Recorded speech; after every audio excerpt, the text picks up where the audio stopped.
New World.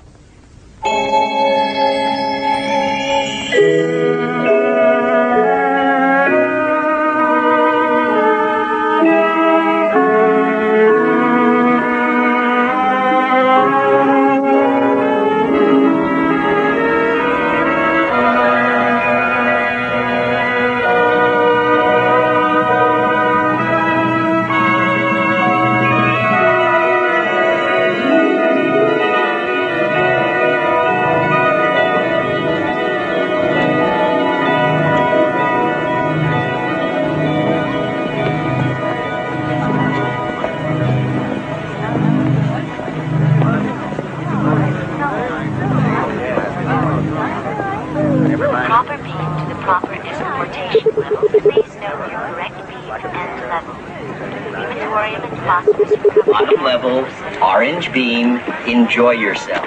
Bottom level, orange beam, enjoy yourself.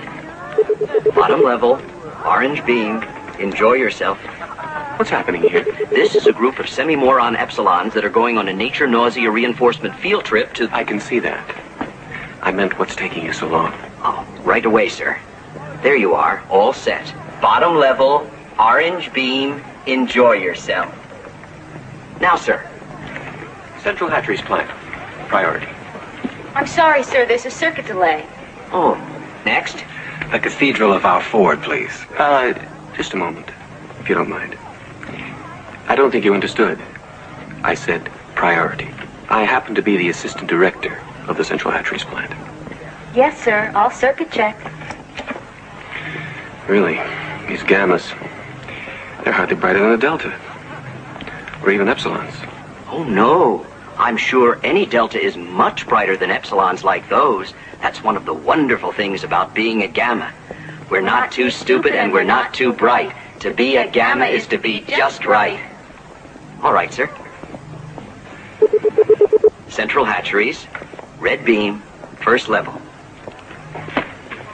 All right, sir. The Cathedral of Our Ford, please. The Cathedral of Our Ford, first level, blue beam.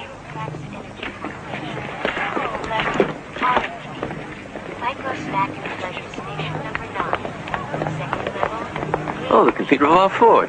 Then I suppose you're part of the Archfreud's Synth Religion staff. No, I'm just trying to catch hold of someone who's supposed to be there. Actually, I'm with the Sensu-Feely Corps. Oh, a Telefilme writer. Not yet. I'm still working on my first docu-jango short. It's on the perfection of conditioning. Oh, yes. Very interesting, Richard. Well, I go this way.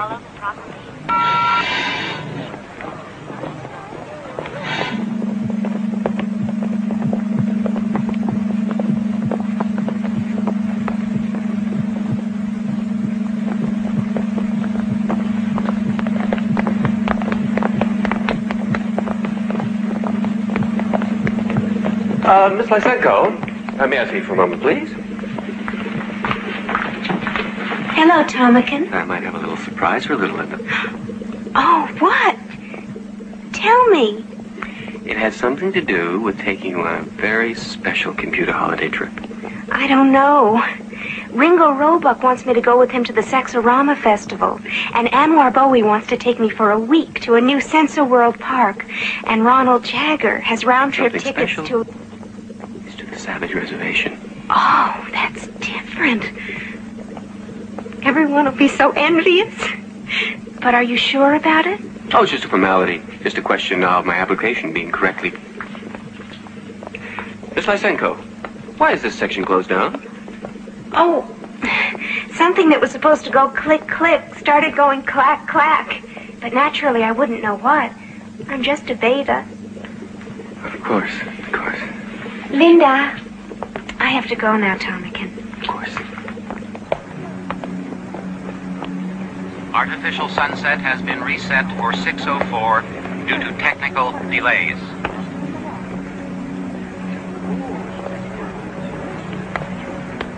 Artificial sunset has been reset for 6:04 due to technical delays. Sir, your assistant for chief, sir? Yes? Oh, Helmholtz Watson, about teletesting your docu-short. I know you're very busy, sir, but I do need approval from your office. I have to address some alpha graduates in synthoculture, and then a meeting with the committee on consumption norms and standards. Yes, right after that, I think.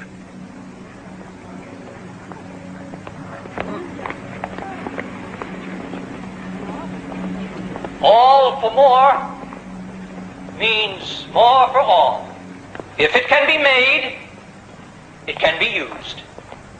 And if it can be used, it can be made. History is bunk. Half the time equals double the yield. War is bad for business.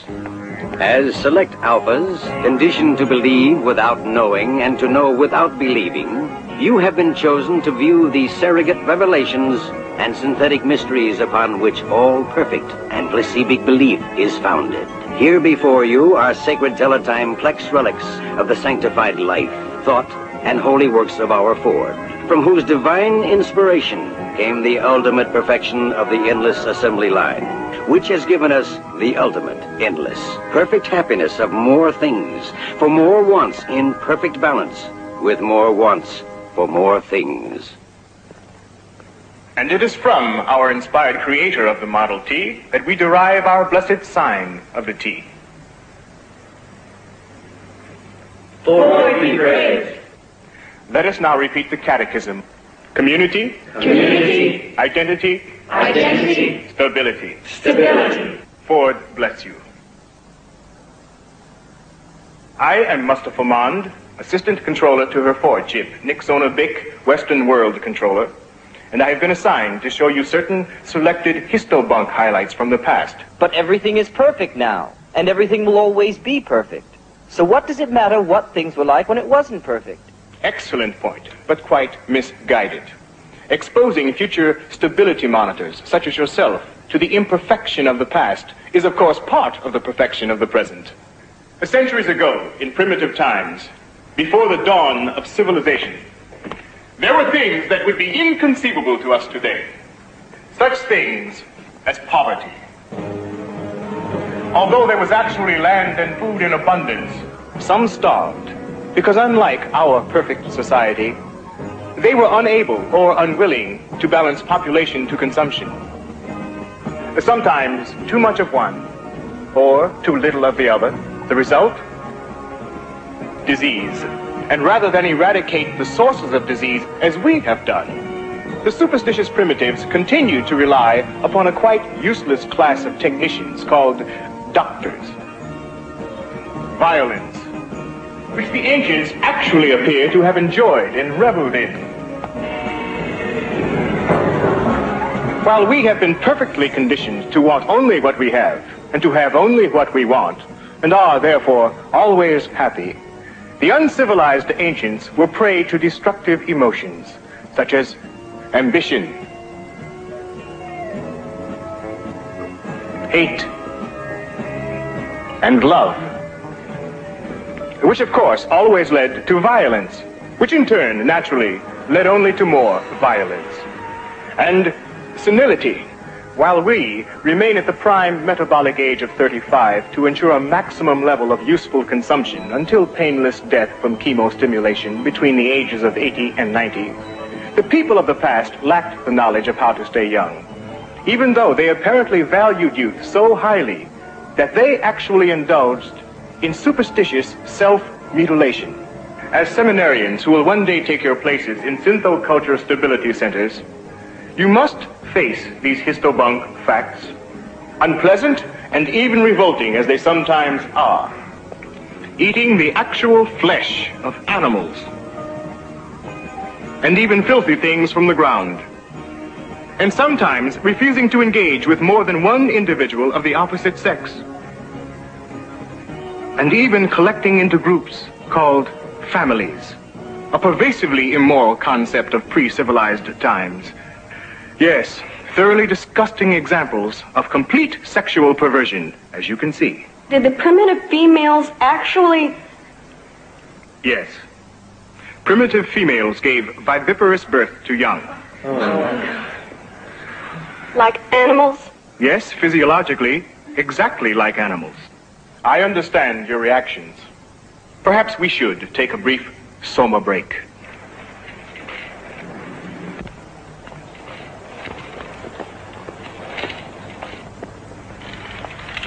Naturally, none of what you have seen would be shown to betas or gammas, much less to deltas like these. But each of you is an alpha. You weren't mass-produced in computer-cloned Bakhanovsky batches. And you are all supremely happy, supremely content. But then, that is truly the perfection of our civilization. Everyone is adjusted. Everyone has been conditioned to want to do the work he has to do. And thus, everyone is perfectly happy, perfectly content. Alphas like you, betas, gammas, deltas like these, or even epsilons. Are you happy? Happiness for all is happiness for each. Are you glad to be deltas? Deltas all have lots of fun. Deltas get to play and run. Very good. But do you wish you had been incubated as alphas? No, no. Excellent. That's all.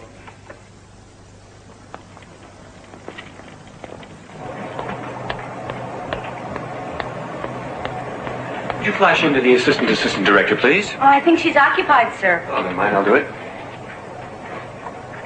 Miss Trotsky, there seems to be a production slowdown. There'll have to be a time and motion inspection. Miss Trotsky?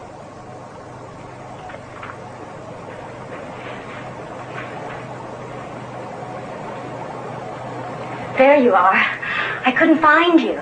Oh, that's right, I forgot. I was going to engage you in leisure hour today. Oh, that's all right. I may do. Anyway, it was about something else. There was a data transmission for you from the controller's office. Oh, about my trip, no doubt. To the Savage Reservation, you know. Yes. I think they're canceling it on you. Cancelled? They couldn't.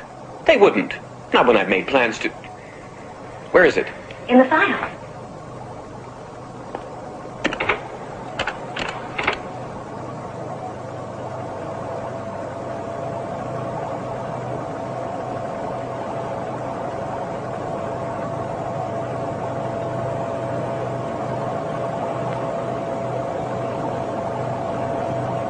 There must be some mistake. I had everything planned.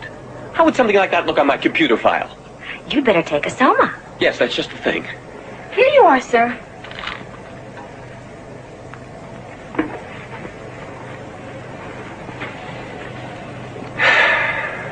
I guess you won't be going on your vacation now. Oh, we'll see about that. It so happens I know something quite important in the controller's office. Quite important, in fact. Mustafa Mond, first assistant to her lordship Nixona Bink. Yes, we'll just see about that.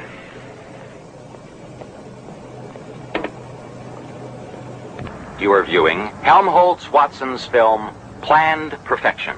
Each newly produced infant is given 6 full years of nightly hypnopedic sleep-teach lectures to reinforce class acceptance conditioning. Later, in central conditioning centers like this, each child receives daily happiness reinforcement drills, as well as prescribed courses in erotic play, death acceptance training, full consumption practice, and nature nausea games. Then, upon reaching computer lessons after 6 more years in a final conditioning school, each happy, healthy individual will go forth to take up his or her predestined place in the greater society, dedicated to ensuring the continuing perfection of community, identity, stability. Excellent, and very nicely packaged.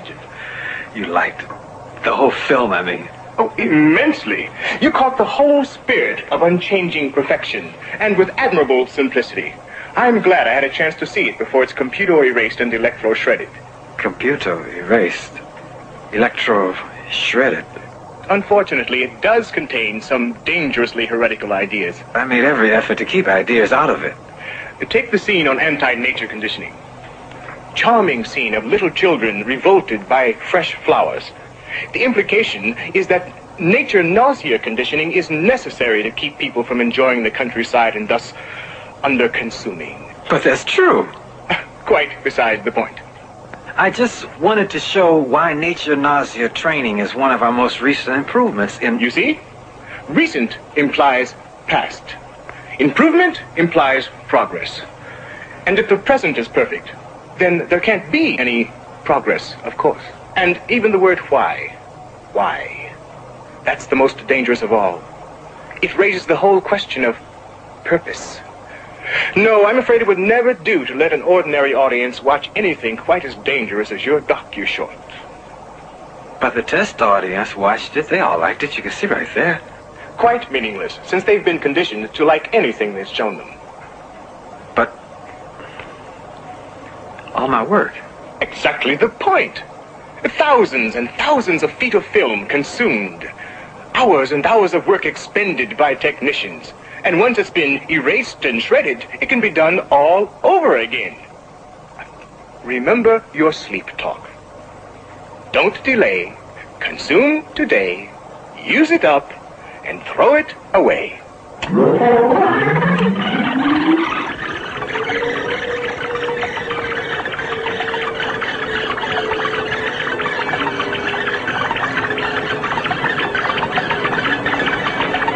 I'll make a special effort to keep ideas out the next time. Commendable. You know, I'm reaching the age of 50 now, but I still remember my own youth. And I'm sure I had just as many deviant ideas as you do. I even composed a scandalous readout myself once. I think it was something about the possible benefits of allowing mutational differentiation in randomly selected embryos. An interesting idea, but dangerous in the wrong hands, of course. How old are you exactly, Helmholtz? 25. 25. Just think. By the time you reach my age, you'll have been able to have accomplished this dozens and dozens of times. Good work. Just keep it up.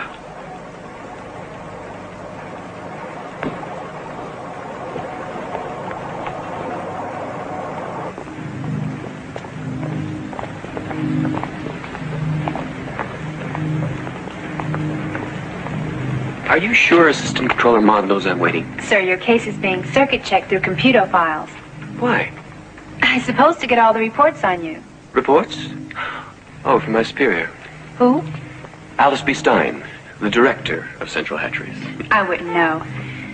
Oh, you can go in now, sir.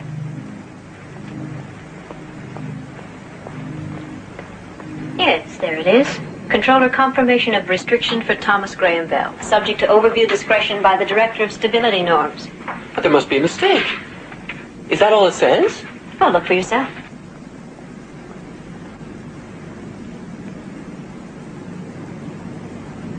But I'm sure there's some mistake. You can check my computer record.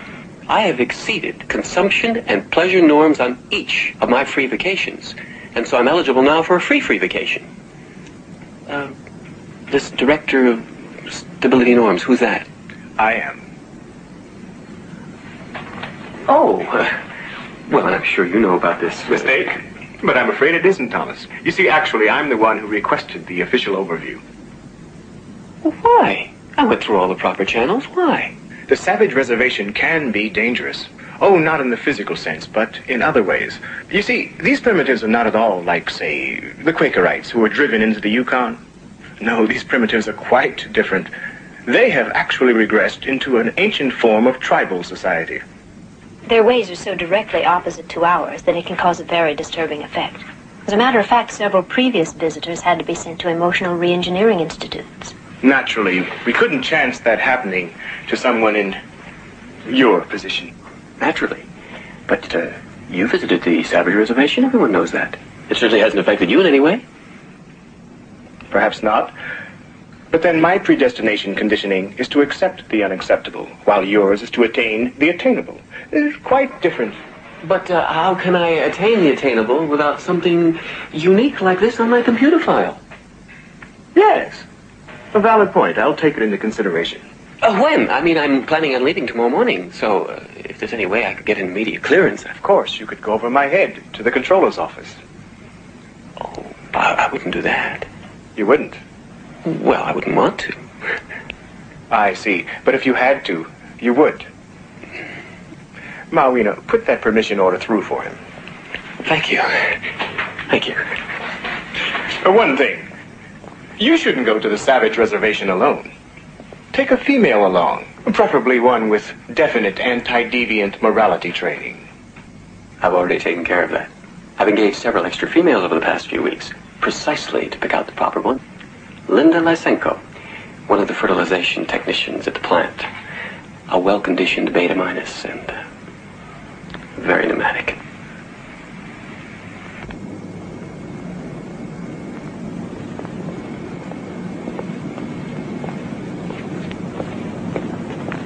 Did you pick it all up, Marina? Yes, everything's programmed into his computer file. What's his readout? +5 assertiveness quotient. That's quite acceptable with his conditioning level. I think he can continue to be considered for an upper management post, don't you? Yes. But I can't help finding him just a little... Pompous. Yes.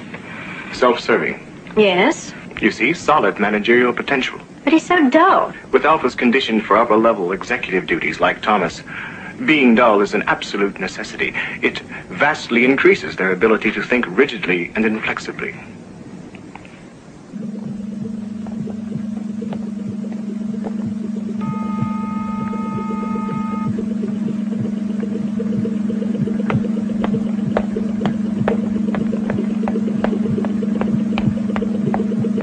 Here I am, Assistant Director. What? About the production quota inspection request from your office. Oh, yes, of course. Here, we've been able to speed up the stunning of epsilon semi-morons. An extra half batch a week. Well, I hope they'll still be able to perform the necessary work. Of course. Speeding up the production of gammas and deltas without performance loss is more difficult. But even sub-deltas can still perform routine jobs, sorting, filing, collecting audiometer results, that sort of thing. Of course, there's nothing to be done about alpha and beta production. One egg, one bag. Unfortunately, it still takes 9 months. Even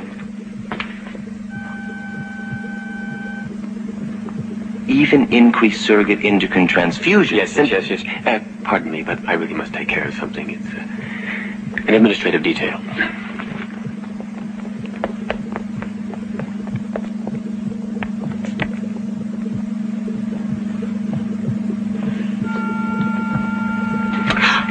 Oh, Tomakin, it's you. Look what you made me do. Everything's set for the trip to the Savage Reservation. Unless, of course, you're not interested now. Oh, I am, Tomakin, I am. When? We're catching the early rocket tomorrow morning. Oh, the early rocket? Yeah, what's wrong? Well, it's just that I'm engaging one of the Beta Plus decanters tonight. Adolph Rockefeller. You know, the cute one with the curly eyebrows. And we were going to spend the night at his apartment. But we can spend the night at my place.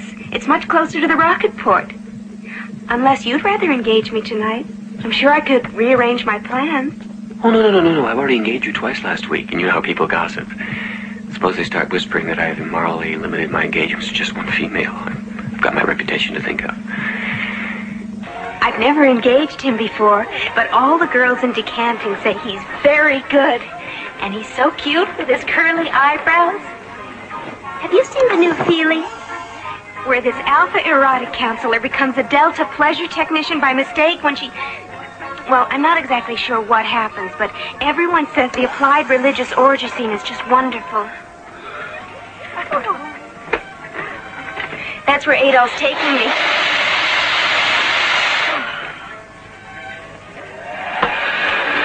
Who are you engaging tonight?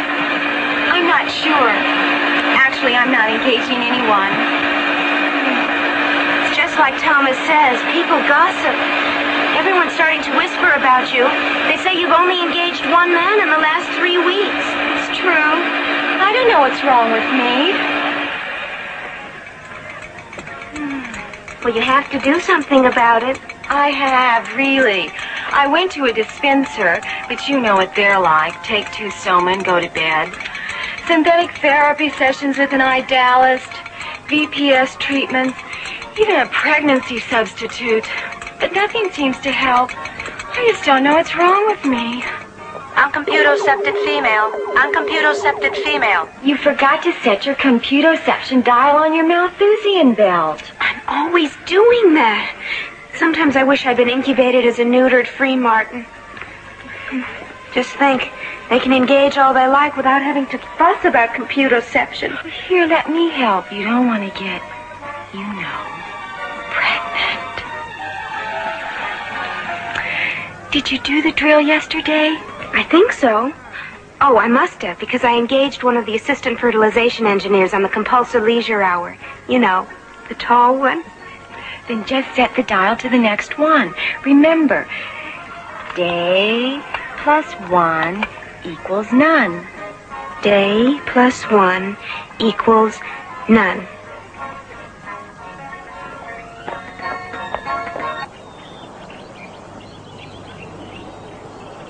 I'm Stelina Shell, chief warden for the reservation. I understand you got in yesterday and rested over.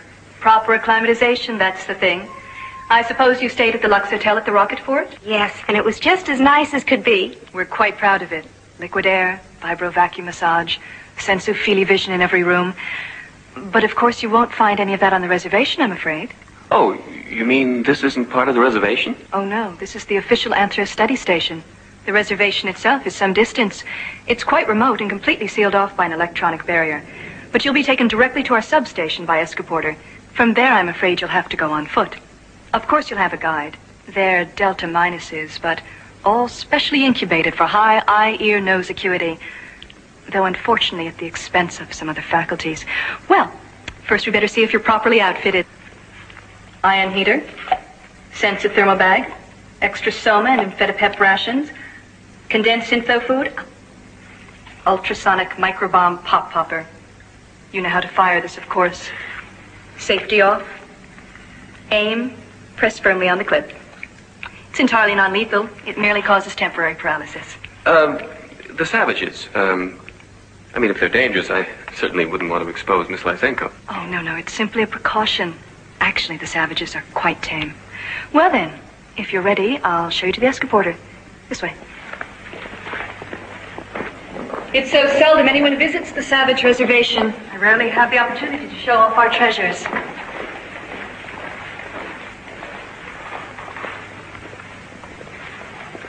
What is that? Just some examples of our fauna, but they have all been conditioned to remain within the hunting preserve set aside for the savages. No, I meant this. Oh, just one of their cult superstitions meant to frighten off demons. In fact, their religion seems to be based partly on demonology. What sort of demons? Almost anything at all. Rocks, trees, animals, sometimes strangers. Like you. He must have come almost a mile by now. Yes. One moment.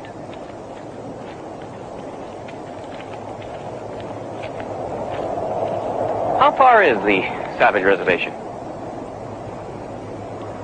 No. Not where is it? How far? There.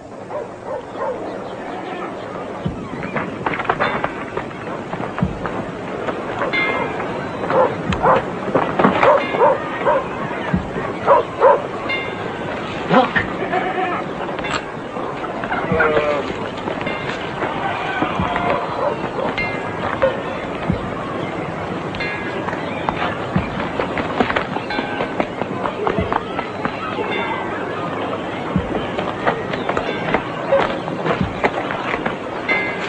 Those things that they're putting into their mouths. What are they doing that for?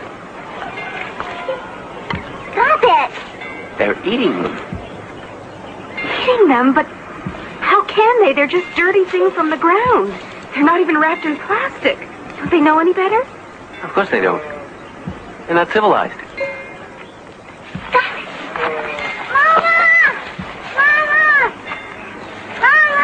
Stop it, that's enough.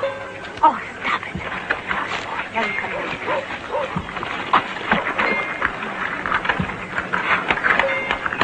Now, why did you do this? Why'd you do that? Why are they acting like that? Hitting, laughing, crying. It's weird. It must be some sort of aberrational pattern. I hear there once was a thing called madness in primitive times. Yes, that must be what it is. Maybe we better get away from them. It might be catching.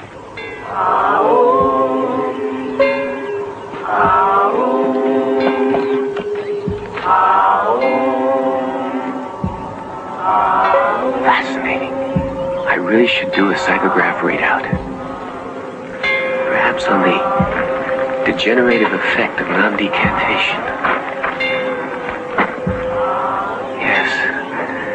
I think this was just the thing that would look really good on my computer file.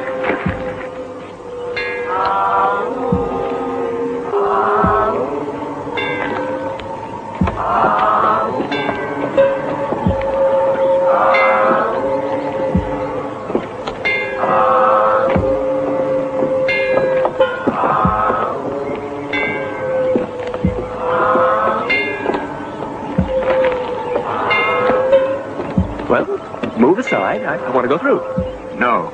It is forbidden to approach the crucified God. Meketan. I just want to snap some computer pics. No. Where's the director? Who's in charge around here? I am. He's so old. Linda?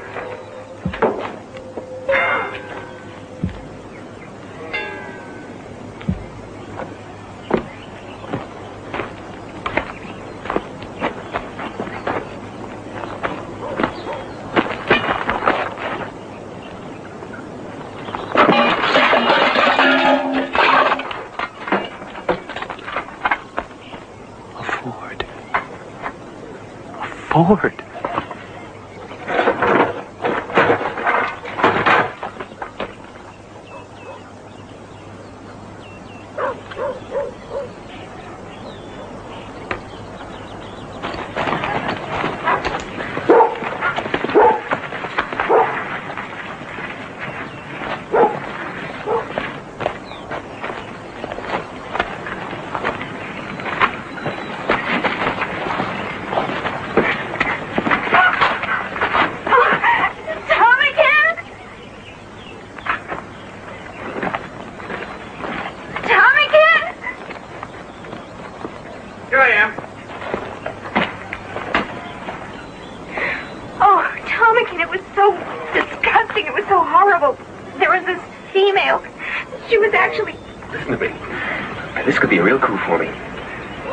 Artifacts, and I'm told there's a place not far from the village, possibly, just possibly, there's a whole Model T. Where? They call it the Demon's Place. Of course, if you'd rather stay behind while I go, No! Any place would be better than here.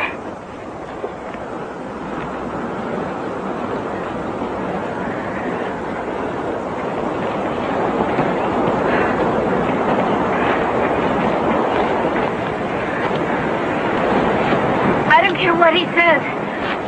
I can't go any further. Better take an amphetamine. What is it? Mescal. A little is good, much is not good. Oh, how awful.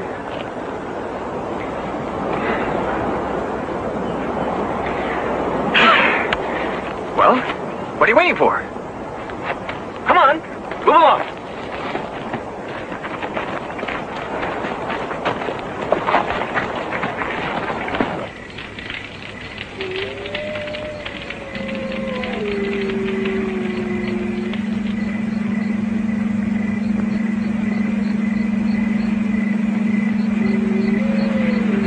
Time for summer buys. Yes, Tomakin.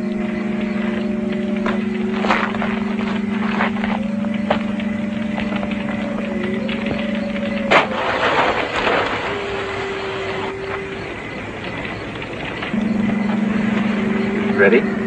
Just a second. J plus 1 equals none. No, then 2. No? 1. Coming, Tomakin.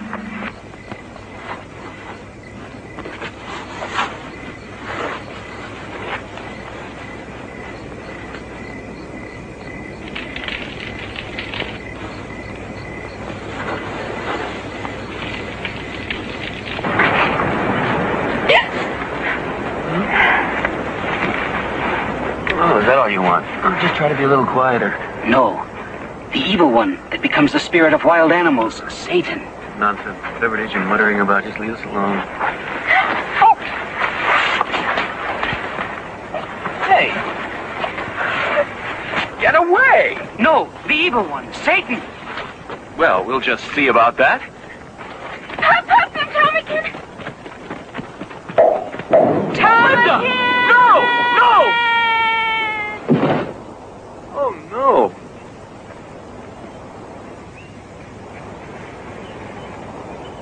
Linda!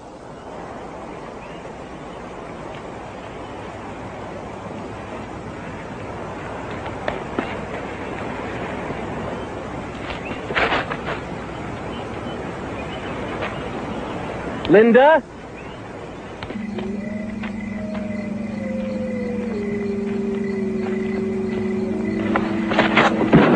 After that, he seems to have wandered alone for several days before being found by a search heli rocket sent out by Chief Warden Stelina Shell. Apparently, he initially suffered from deconditional hallucinations, something about demons and sacred relics, according to the Chief Warden. Yes, spiritual psychosis. Always a danger upon contact with viviparous primitives. I presume he was given the required soma decompression therapy. Yes, and he was completely cured. And subsequent tests showed that he conformed to the proper socio-psy norms. Then he can still be computerogrammed to rise at least one more level before any disabling incompetency factor has to be seriously considered. The female companion, Linda Lysenko. No trace of her was found. No trace. But of course there was no practical reason for searching. Her body would have begun to decompose and would have been much too contaminated for phosphorus chemocovering.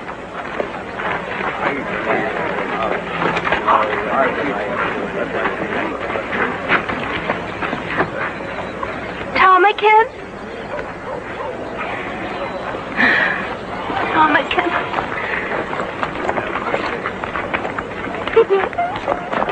Get away from me. I'm not one of you. I don't belong here. I may as well have died. Not that I mind dying. I had very high marks in death appreciation when I was a child. Get away!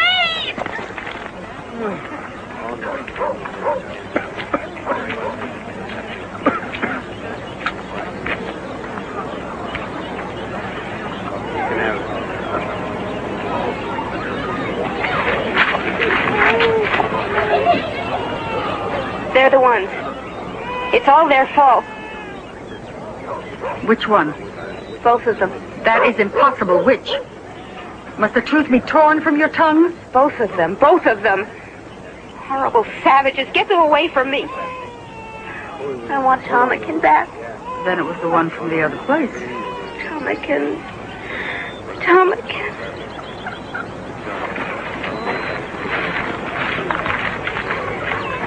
Since it was the other, you may stay. Stay?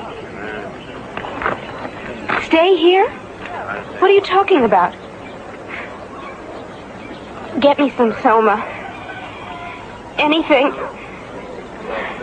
Can't you see that there's something wrong with me?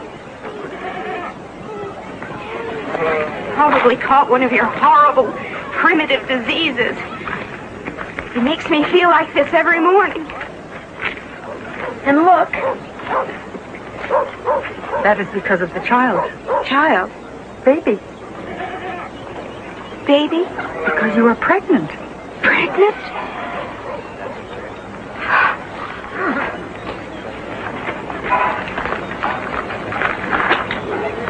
Pregnant?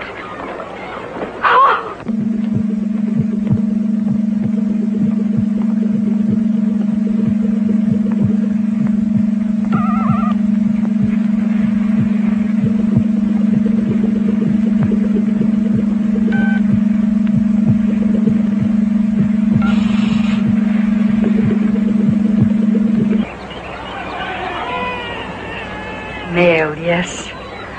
A male child. I don't care. But you must choose a name for him.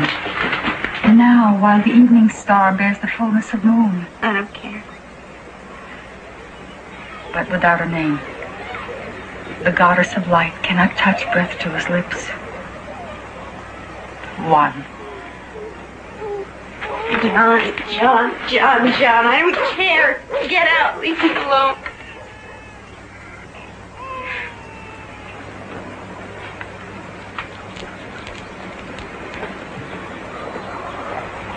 It isn't fair. It isn't fair. Now no one will ever want me.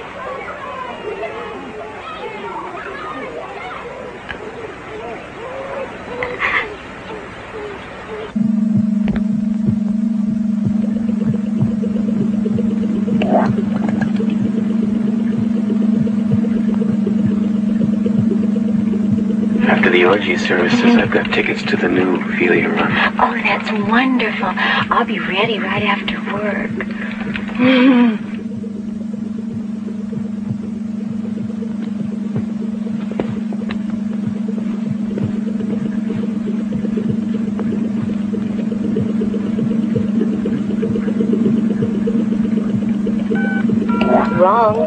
Wrong. Alcohol added to Alpha Plus bottle. Wrong.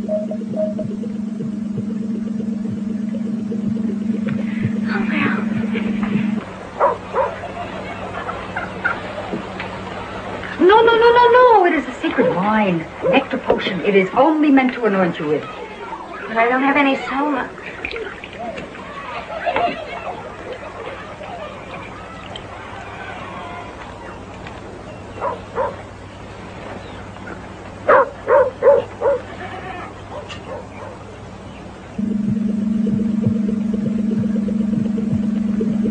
Xanthopituitary extract levels, satisfactory.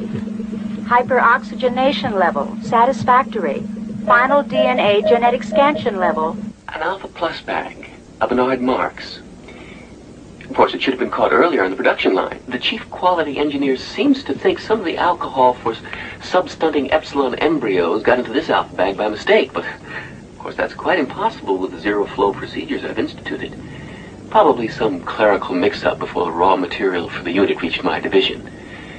But I can assure you that I intend to institute increased computer control. Yes, I'm sure. Are there any other production defects? Oh, no. Just one random mistake of some sort. A random error. Interesting.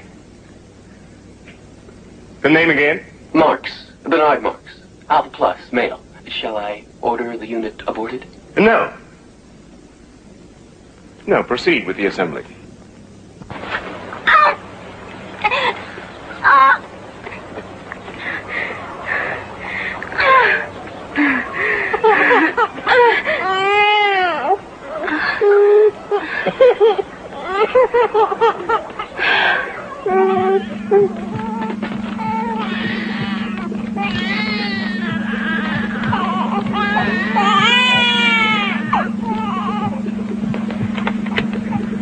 Male, Alpha Plus, marked Bernard G. Inspected and approved. Case number 8, Raquel Gandhi, Beta minus, eradication and rectification technician. Consistent failure to share in orgy-porgy devotional services. Recommendation, re-education center of subject's choice. Approved. Case number 9, Bernard Marx, Alpha Plus, age 6, Central Nurseries Plan. Bernard Marx. So he's 6 years old now. Continued socially erratic behavior patterns. Failure to conform to prescribed intellectual achievement norms. He hasn't been able to keep up intellectually with other alpha children. Just the opposite. It appears he overabsorbed his rote studies in less than the time frame allotment. A distinct pattern of deviant overintelligence. I see. And the recommendation in Bernard's case? Removal to a reconditional nursery for infants and older children. Denied. But I want to be kept informed of Bernard's progress.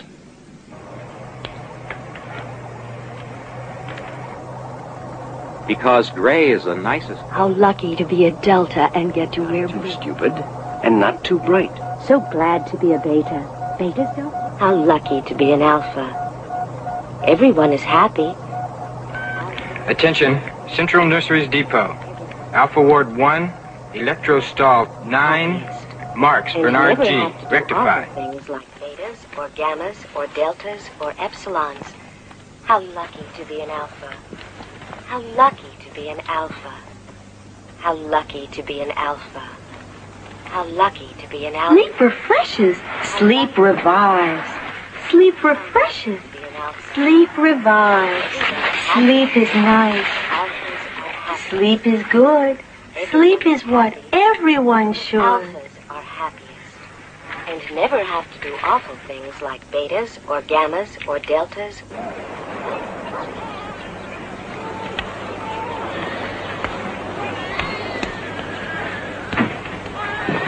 Mother? No, I told you. Don't ever call me that awful name. I told you and told you, John. Linda. Can't you learn to say that? Yes, Linda. What are chemicals? How would I know? It's your book, Linda. Well, that doesn't mean I know what chemicals are. Where do chemicals come from? Why, from the chemical supply depot, of course. If someone wants chemicals, the chemical workers bring chemicals. Just like anything else. Like anything? Yes, anything. Not like this awful place. If you want syntho food, the workers bring syntho food. If you want plastic clothes, the plastic clothes workers bring plastic clothes. Whatever you want. I wish I could go there, Linda. Oh, I wish I could, too. Everything's so perfect there. Everything's there you could want. And anything you want, you can have. Anything. And if you're ever blue, wonderful pills that never make you feel bad afterwards, like the mezcal here. And the people aren't evil and immoral. In the other place, everyone engages with everyone the way they should. And you can engage all the time with anyone you want. Like Pele? Oh, no. I'd never bother engaging with someone like Pele in the other place. Can't we go there, please? You don't understand. It's too late. Too late. Hey! Hey! Hey, see what I got? Hey, see what I got, mezcal. Oh, let me have some, Pele, please. Sure, I'll get a little one out first. Run out and play, John. I don't want to. Come on, John.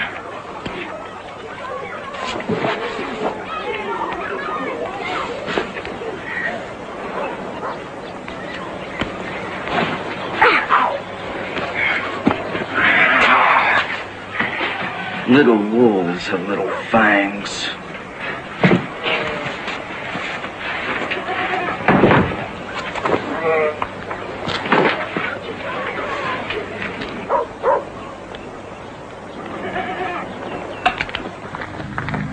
I just don't know what to do with you, Bernard. Maybe the chief computer instructor does.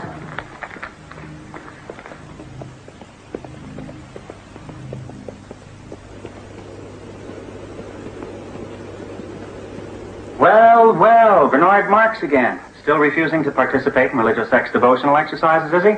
No. This time he disrupted the erotic training class by refusing to play Hunt the Zipper. Well, Bernard. Don't you like to play Hunt the Zipper? No. Well, I see. Sit down, Bernard. No, there, in the vibro water chair. Comfy. Now, Bernard, do you want to play Hunt the Zipper? No. Are you sure? You really do want to play Hunt the Zipper, don't you? No. Well. Let me ask you again, Bernard. Do you want to be allowed to go back to your erotic training class and play Hunt the Zipper with all the other boys and girls? Yes. Fine. Now run along back and play. Quick!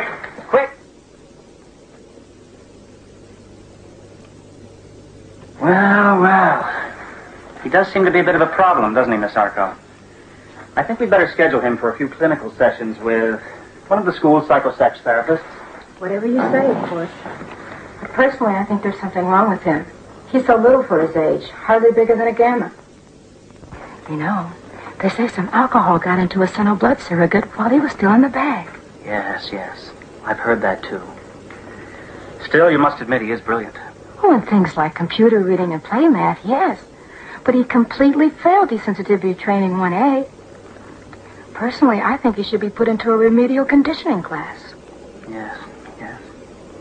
Or even a moral reformation institute. However, the fact is, Miss Arco, that for whatever reason, Mustafa Mond himself seems to take a special interest in little Bernard. And if the first assistant Western World Controller is interested in him, well, then, of course, we are too. Aren't we, Miss Arco? Yes, we certainly are.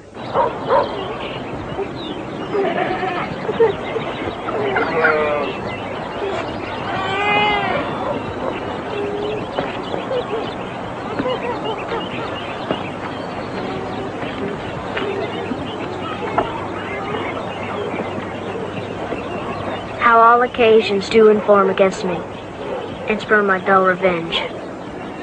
What is a man if his chief good and market of his time be but to sleep and feed, a beast no more?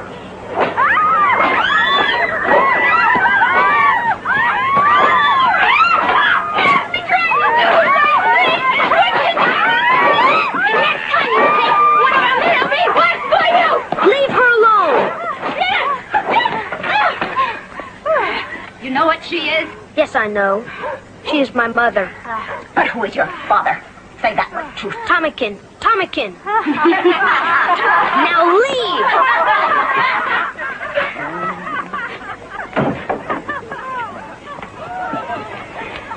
I was just trying to be good and do the right thing. Engaging one is bad. Having two is good. Having three is best. 4, 5, 6 is a perfect mix. 7, 8, 9 whenever there's time. Everyone who's civilized knows that. And now all I can have is Pele because he's drunk and won't work. And no one else wants him. No, not him. I know it's immoral to engage only Pele, but what can I do when... Oh, most pernicious woman. Oh, lecherous creature that dust and venom rushes with the vial. Oh, say something nice for Linda. From the old book Mitsima gave you. About the pretty lady sleeping.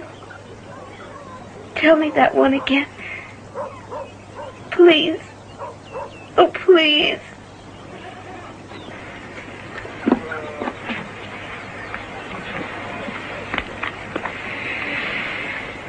But now sleep. Sleep and see what visions I have seen. Towers cloud-capped, and men that like angels fly. Thither shall we go, you and I. Sub-perfection engorge our fill with divinity. All right, sir. Central hatchery, red beam, first level. Follow the proper beam to the proper escortation. Bernard Marx. Oh, Helmholtz. Thorium and phosphorus recovery tank, number 17. First level, pink beam. Central hatcheries, please. All right, sir. Miss Trotsky? Miss Meyer? Miss Rothschild? Didn't I order a computer projection feasibility chart on increased production of delta pluses? Yes, Director. But it's not there. No, Director. Then where exactly is it? It was supposed to be done by Bernard Marx. He's the new assistant computologist. Oh, yes, I know the one. A very spotty moral record, to say the least. Brilliant, I suppose, but if only his Fordship Mustafa Mon didn't take such a peculiar interest in him. But if he's fallen down on assignment... Thank you. Yes, Director.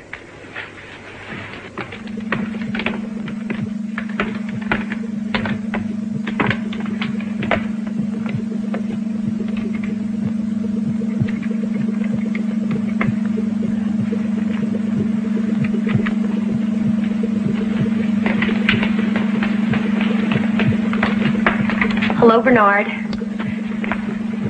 Oh, Henry, am I interrupting something terribly important? No, Lenina. I'm just doing a current inventory on Epsilon production. I just wanted to make sure it is tonight I'm engaging you. Yes. I'm going to pick you up after work. You didn't forget, did you? Oh, no. I just wanted to make sure. I'll be ready. Bye, Bernard. Lenina. Yes, Bernard? Bye. Bye. Mr. Marx? I believe you were told to computer project the production feasibility rates of increased delta production. Yes, Director. Then where, may I ask, is the report? Here, sir. Here. And not on my desk computer screen. Well, then it's late. Yes, Director. Unfortunately, I had to revise some of the definitional input from your office, but I think you'll find it all here now. End-use allocation percentages, sub-intensive maximization of assembly personnel units, and a recommendation to rectify some of the declining production numbers. Yes. Well, we shall see. We shall just see.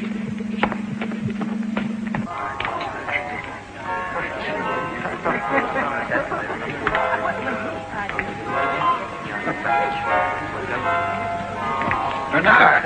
Hello again. I tried to catch you this morning so we could escaport here together. Here? I thought you were working on a new feeling. I was, but then the producer came up with a notion for a docu-jingle. On the Central Hatcheries plant. That's interesting, sort of. You must be very happy. Yes, of course. Especially since they selected me over several other jingle writers. Hi. Are you engaging anyone tonight? I'm free. Well, actually, I am tied up with work. Oh, too bad. Maybe next time.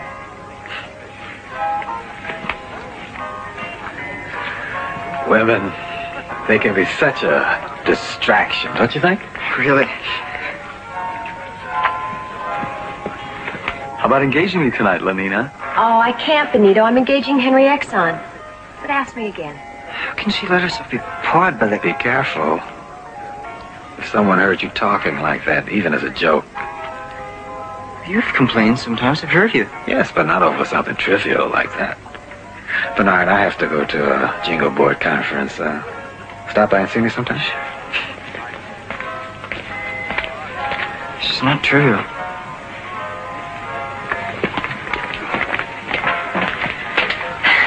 Hi again. Hi. I saw you with Lenina today.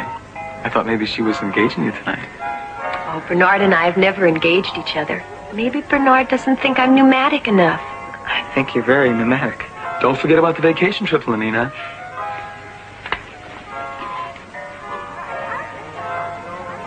You going on vacation with him? Maybe. I suppose you've decided which girl you're going to take on yours. No. Well, I just can't make up my mind either. Benito asked me, and Henry Exon, and Nikita Firestone. I just don't know. I want to go somewhere different this time. Somewhere special. Well, I guess I better be going. Henry will be waiting for me.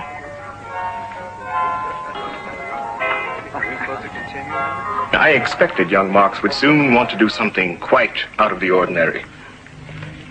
I see no reason not to grant his request. But you don't agree. Well, I know Bernard Marx is a special project of yours. But no one's been allowed to visit the Savage Reservation since Thomas Graham Bell. All the more reason. We can see how he reacts to Bernard's going. Of course, it is young Marx I'm interested in. As you say, a special project. If a random variant like Bernard proves to be socially adaptable, it might mean that certain mutations in the assembly process would be useful. Of course, he could be psycho-emotively disordered by his exposure to the freedom of the reservation. Yes, and then he would be quite useless for further testing. Perhaps if a normative factor is controlled in, a female, has he requested permission to take one along? I believe so. Yes. A beta technician in Central Hatcheries plant. Lenina Disney.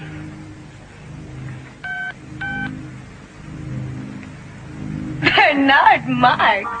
You're actually going off on your vacation trip with little Bernard Marx. Yes. But why? No one ever goes anywhere with him. I know, but this is something different, special. Bernard has permission to go to the Savage Reservation. Almost no one except the director himself has ever been there. Besides, I like Bernard. Of course, I've never engaged him, but there's something about him that's so cuddly.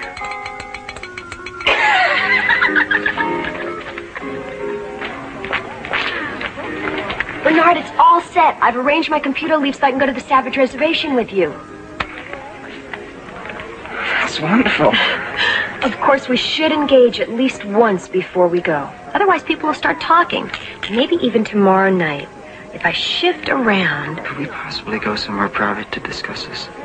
Whatever for. Besides, I don't have time right now. Come on, Lenina. We're going to be late for the sensu fili. Just a second. Yes. Tomorrow night, I'm sure I can fit you in.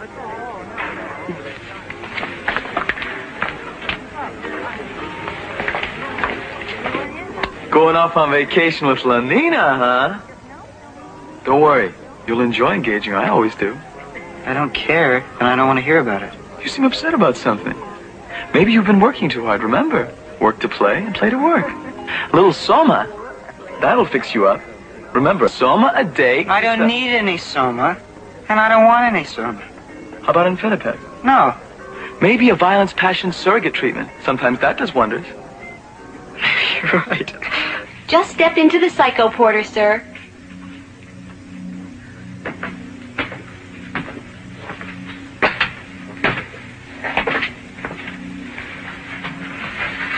Let's make sure you're all comfy and secure in there. We have electrode contact. Yes, all in order. Now, what would your preference be? An Inquisition torture chamber? A pirate raid? Perhaps you'd like to try one of our new gangster rub-out treatments. Something of a novelty, but we've had excellent results with them so far. What's your strongest treatment? The Gladiator Circus, number 4. But I wouldn't recommend that for you, sir. It can be quite demanding physically. Besides, only betas and alphas are allowed to... I am an alpha. Can't you see what I'm wearing? Yes. I just thought there'd been some slight confusion. I don't think so. Number 4, thank you. Yes, sir. Whatever you wish.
Why did you stop the treatment, sir? Were you displeased? Would you like to try a different one? No, thank you. I'm just, there's some things that I have to think about and consider. Think. Consider. How awful it must be to be an alpha. And how lucky we are to be gamma. After all, To be good is gamma, because gamma is good.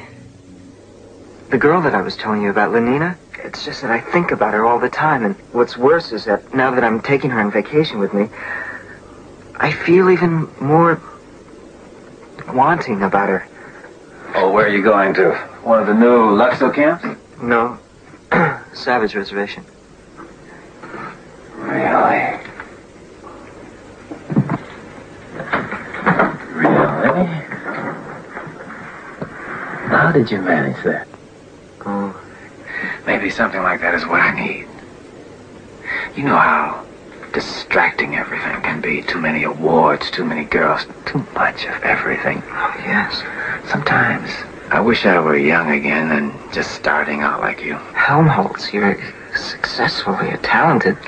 Yes, it's true. Everyone says I've written some of the finest contemporary jingles. Still, lately I've had this strange, troubling feeling that there must be something more I can write about, something different. Really? Like what? Well, like the sensory emotions in the sensophilies and VPS cubicles. Just suppose that people could really feel those things. Love, hate, passion, jealousy. Now, look here, Helmholtz. Suppose somebody should hear you talking like that. The both of us could be sent to reconditioning centers. Or even to one of those free islands like Iceland or Madagascar. And you know what that means. No soma, no amphetamine. No, thank you. You're right, of course. We shouldn't let ourselves talk like this. I shouldn't even let myself think about such things. I wish my problems were simple like yours. Simple? Of course. If you want this, Lenina, just tell her. What could be any simpler?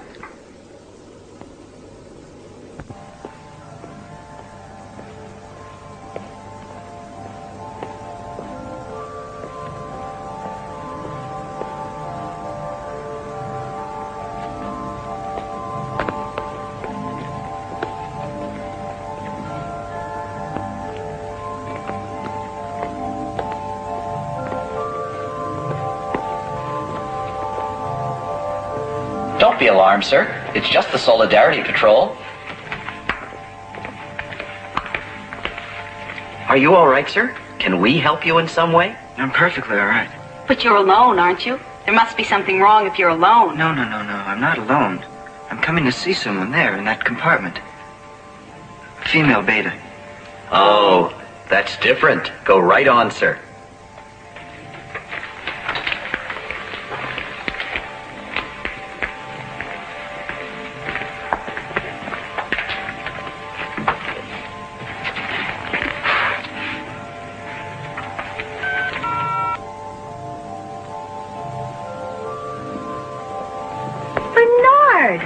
Isn't that a coincidence? Just a minute ago I was talking about you while Henry Exon was engaging me.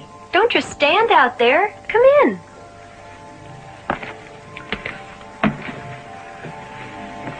Not here. Isn't it awfully late for us to engage each other anywhere else? That isn't what I mean. I want you to come with me. Now? In now.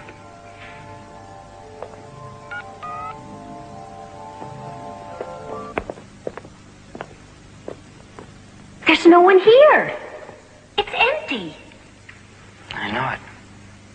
That's why I come here. By yourself? But Bernard, it's unnatural. I know it. Sometimes I just don't understand you at all, Bernard. Sometimes I don't understand myself either. I don't like it here, Bernard. It's so silent and empty. Bernard, there isn't even any music. Why ever did you bring me here?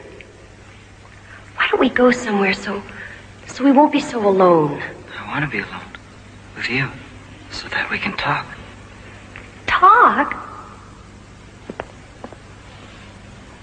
But Bernard, whatever would we talk?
The female I took along, I don't recall her name, but she was exceptionally pneumatic. In any case, she didn't survive it. So you can see it would be quite impossible for you to be allowed to go there. Quite impossible.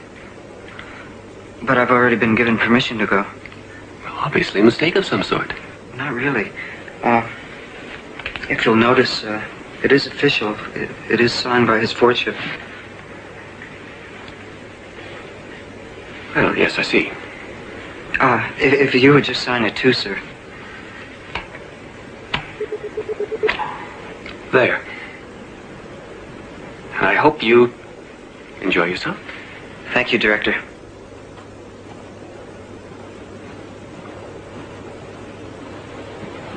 Why, Tina's busy too, but... Now. Insipid, pushy little... Something like that in his computer file. He probably thinks he'll be advanced to an administrative position. Well, we'll just see about that. You mean him? Yes, Marx. I think he has some ridiculous idea that he could actually be computed up to my position someday. Well, we'll just see about that. And then Thomas called the whole staff together. Everyone. Even the Gamma clerks.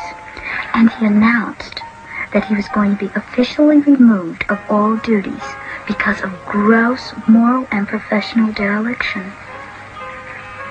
Bernard Marx? Yes. I just love your helium bed. It's so... Pneumatic. Go on. No, I mean about Bernard. Oh. Well, then, Thomas said, he was going to be officially transferred to one of the substations on a free island, Iceland, I think. As soon as he got back from But what are you doing? Just checking the time. But it's still early. And I don't have to be in the office until... Where are you going? I have to make a telecall. Now?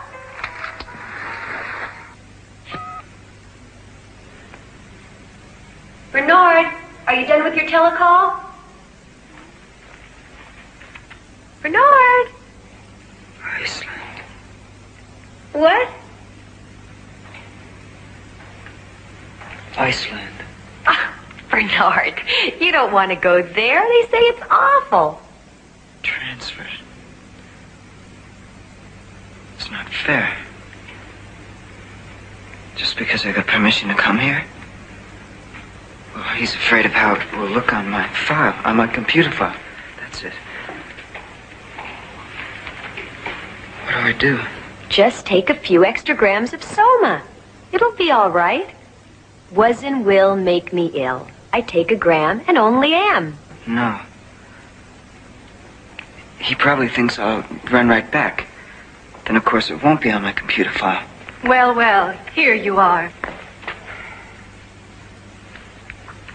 I'm the chief warden, Stelina Shell. I suppose you stayed over at the Rocketport Lux Hotel? Climatization, that's the thing. I see they haven't outfitted you yet. Well, we'll take care of that, and then I'll show you about. No, thank you. I want to go straight there. To the Savage Reservation? But you should be outfitted first. Ultrasonic microbomb pop-popper, extra rations of soma and amphetamine. Thank you. I don't need anything. If we could just go straight to the reservation, please. Well, then of course I won't be able to give you a guided tour of our station, but... whatever you wish. This way.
like a feelie, wasn't it? Let me have a soma. But I used all of mine. You should have taken the ones that the warden offered you. If there were only somebody here other than these savages. There. No, that's a savage. Oh, but he's different than the others. He's so beautiful.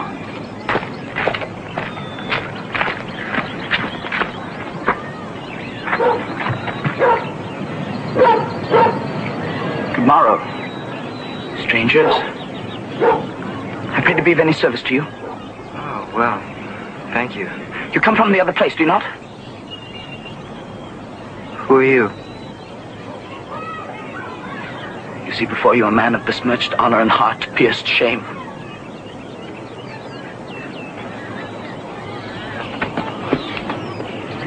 Look, there.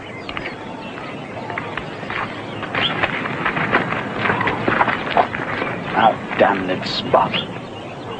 A gram is better than a dam.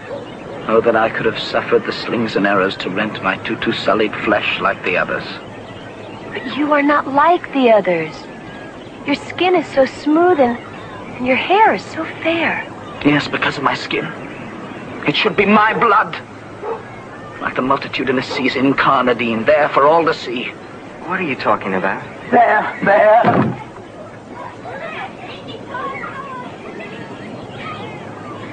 I should have been the one chosen. I could have withstood the whips. I could have appeased the very bolts of heaven and stood in proudest raiment before the crucified son of Mekatan.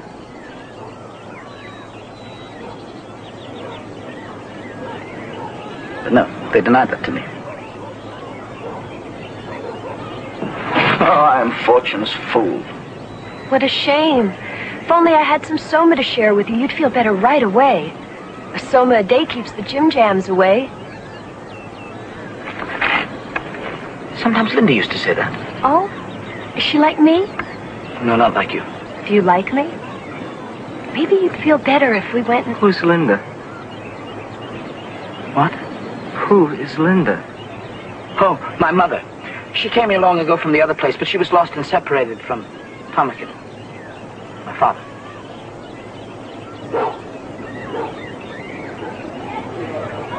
Is Thompson your... My father. Was he from the other place also? When did he come here? What did he look like? Well, I'm afraid I couldn't tell you, but Linda could. Do you wish to speak to her? Yes, right away. Linda! Oh, Linda! Linda! Linda! What is it? Someone to see you. Harry? No. She's right out.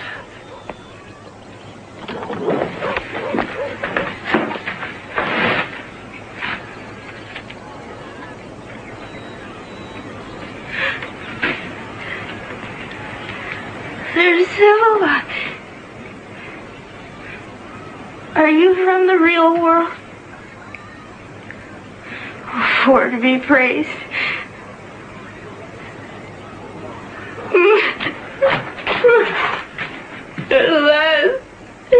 At last, someone's come who can understand.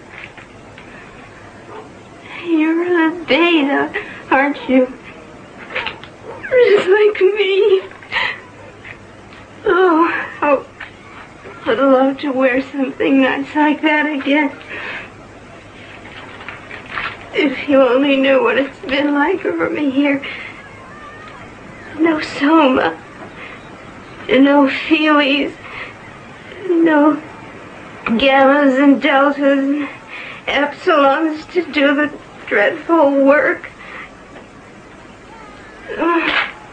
And really, worst of all, if you can imagine, they won't even let you engage with someone anytime you want. Can you even imagine? That is, he said his... The one that you came here with, Thompson, was that the name? No, I just called him that. He was very important. Assistant director of the Central Hatcheries. But I've forgotten his real name. Thomas Grimble?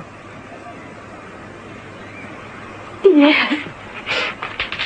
But I suppose he's forgotten all about me by now. Don't be so sure. How would you both like to come back there with me? You mean to the other place? You'll take us there? Don't you want to go? Oh, yes. Yes. Oh, thank you. Thank you. Linda's told me how perfect it is. I've dreamed of it. Now to actually go there. Be able to leave this place. Be like Miranda and find a new, wondrous world. Like who? Oh, what wonders! How many goodly creature there be? How beauteous mankind is. How lovely and fair and... Are you married to her? Am I what? Married. Thus joined, let two souls be as one. You understand? Forever. Hear the words they speak mean that, forever. Boy, no.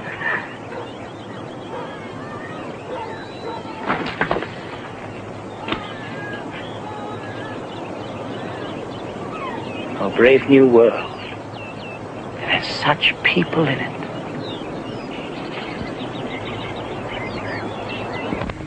Crematorium and phosphorus recovery plant number 17. First level. The computer records verify her name is Linda Lysenko, a beta-minus fertilization technician. And apparently there's no doubt that the young savage called John was...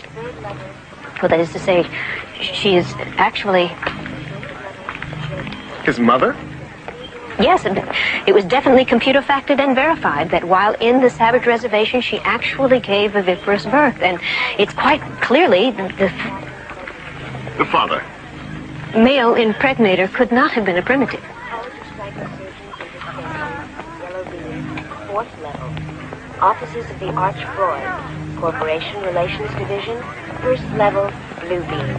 Electro-obstacle valve. Is that all? It's a dreadfully scandalous thing to come to light like this. Of course, but interesting nonetheless. Especially the young savage. Viviparous birth and an unconditioned environment.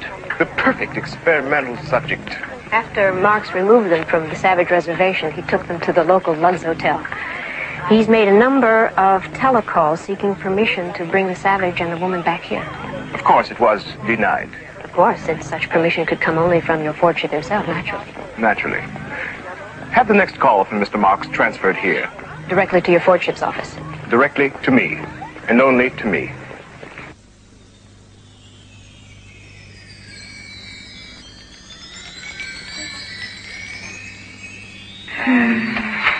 What's wrong with her? She's fine. She's just soma tripping.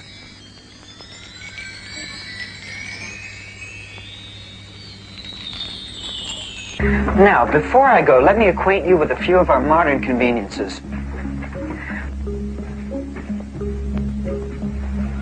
Fanon! Don't be afraid. It's just a vibro vacuum massager. Watch.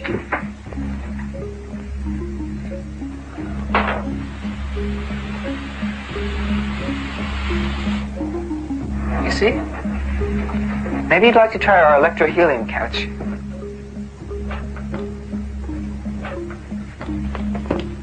Maybe later. Oh, well, all right. If you're not interested in this, maybe you're feeling hungry.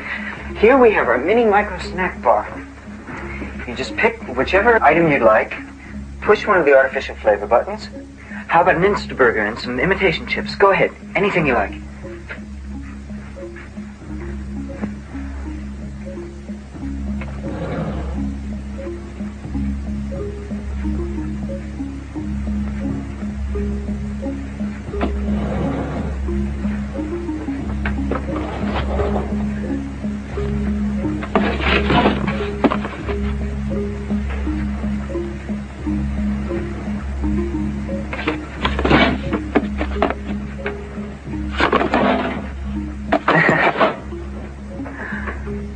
I'm afraid I'm not very hungry.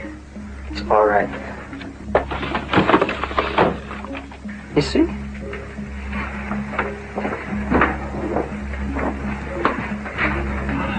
Perhaps there's something worthwhile on the telefilm. The following telefilm program schedule is now available. Channel 1, The Guiding Neon. Channel 2, The Fortean Tabernacle Sing-Along Hour. Channel 3, General Dispensary.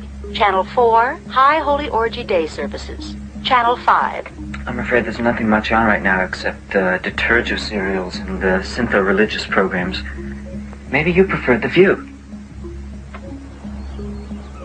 Something different. A seascape.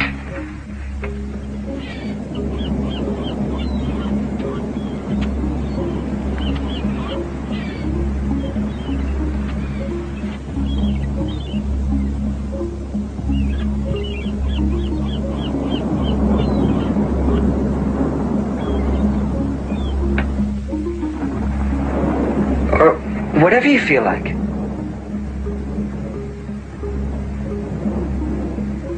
Oh, what wonders. Is all of this in the other place too, Bernard? More than this, John. Lots more. John, you can have anything you want.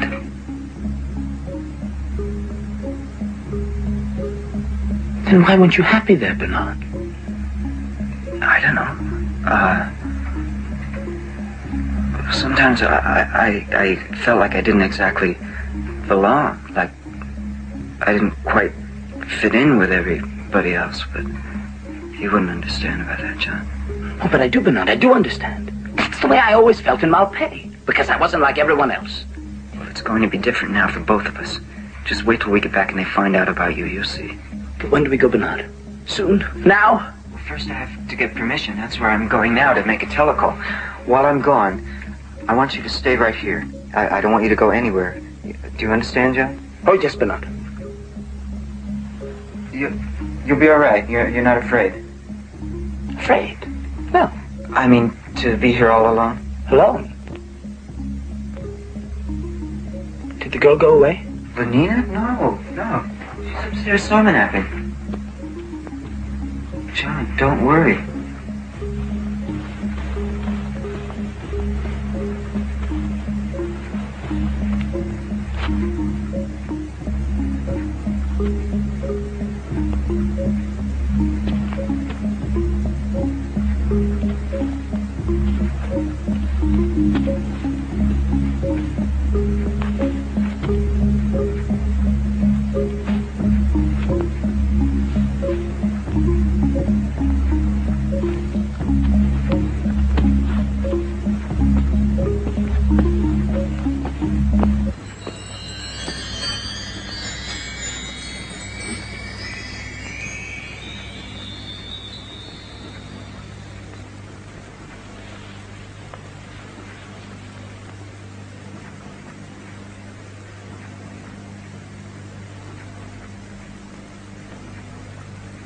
What heavenly perfection rests upon her hands, her eyes, her hair, her cheeks. Oh, but to steal an immortal blessing from the lips of my Juliet.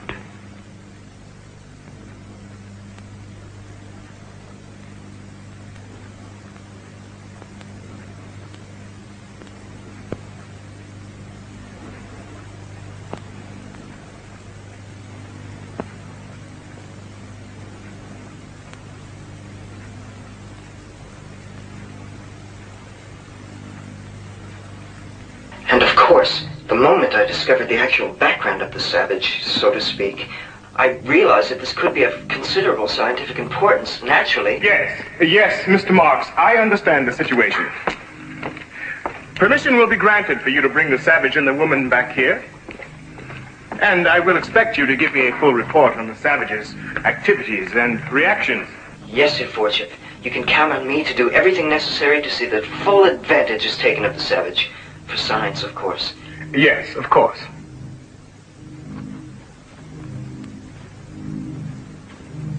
Thank you, Mr. Marks.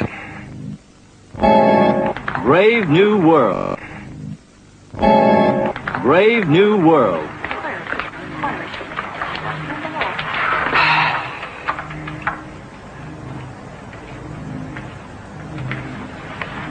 I have called the members of the upper staff of the plant here for a necessary but unfortunate reason. As director of the Central Hatcheries plant, I have a special responsibility to see that its reputation remains absolutely spotless. Unfortunately, a blemish has appeared. A blemish that, if allowed to remain, could tarnish the reputation of the entire plant.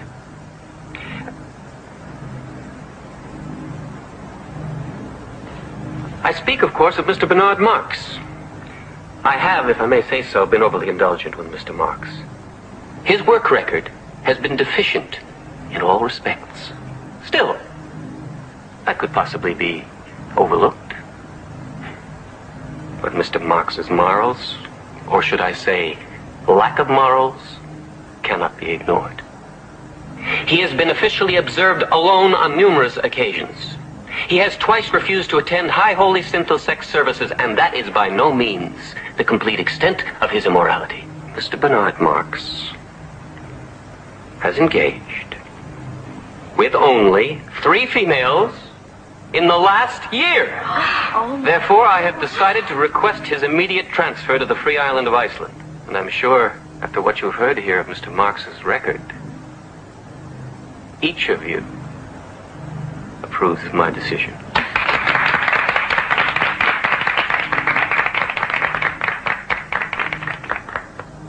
Marx there? Yes, but there's also... Doesn't matter, whatever it is can wait. Send him in. Well, Mr. Marx, I suppose you know why you've been summoned here today? Yes. I've decided to make an example of you, so that it will be clear that deviance and immorality will not be tolerated. That is why, as you see, I have called the staff together, so that they may derive the proper moral lesson from witnessing your disgrace and your dismissal. Good. Good? Yes, good. I'm glad they're all here. Mr. Marx, you seem to be taking this very lightly. But perhaps once you've been transferred to the island of Iceland, you'll begin to realize... Just one moment. Do you realize that you're interrupting me? Yes, I realize that. But there's something of particular interest that I would like to bring to your attention. I'm not interested in anything you have to show me, Marx. I think you'll be interested in this, Director.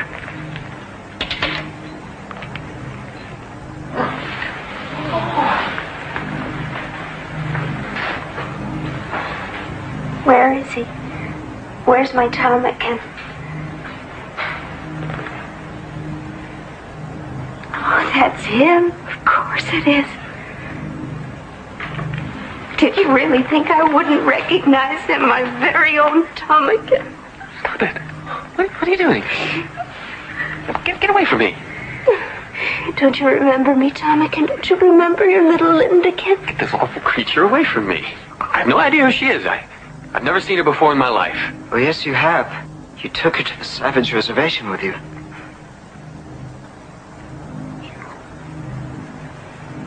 It's me. You're Lindakin. You can't be. You're dead. The female I took with me, she died. It's a lie. Marx, he's the one. He's behind this. I didn't die, ptarmigan. The savages found me and took me to their village. And I couldn't leave because of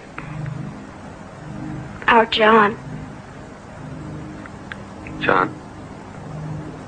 John, what are you talking about?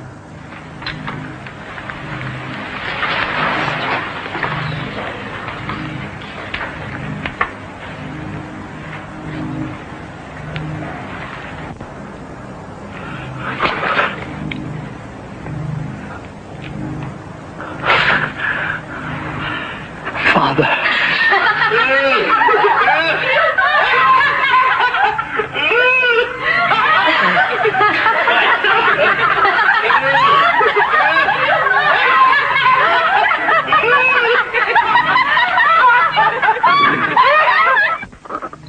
Oh, the shame of it. The shame of it.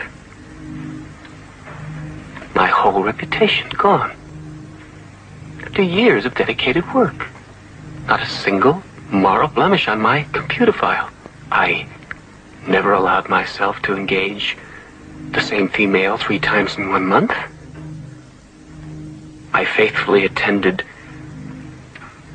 orgy services each and every week. It just isn't fair. Yes, I see your point. But unfortunately, your past good record cannot undo the scandal. Well, it's his fault. He planned it all. Surely not all of it. Bernard wasn't even in his embryo bag when you went to the Savage Reservation with Linda Lysenko. It wasn't my fault. Perhaps not, but it did happen. I know. I know. Everyone's snickering at me and pointing at me. I just can't face anyone again. I just don't know what to do. Well, it's just a thought, but maybe if you went away somewhere far away. Yes, someplace where they won't know about me. I see. You want to transfer? Yes. Yes, to transfer to some place where they won't know about this awful scandal, where I won't be the object of ridicule. I've heard there is an opening with the hatchery substation on Iceland. Iceland? Yes, that sounds remote enough. Would you see that his transfer to Iceland is put through immediately?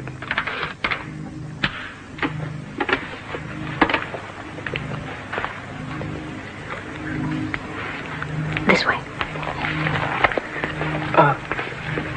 That awful Linda creature, she isn't out there, is she? No, she didn't come. Just your son. Oh, no. No. Perhaps you better take him the other way.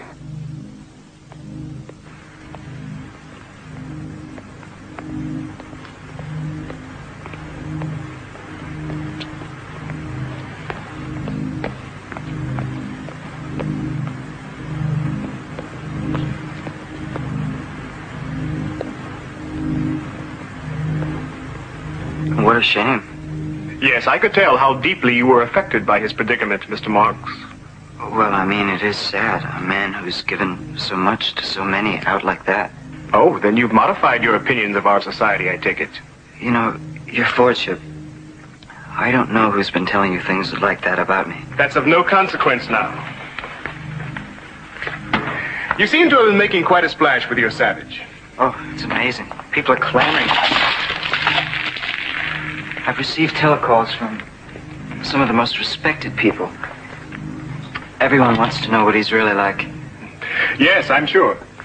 But for the moment, I'm much more concerned with what he thinks of us.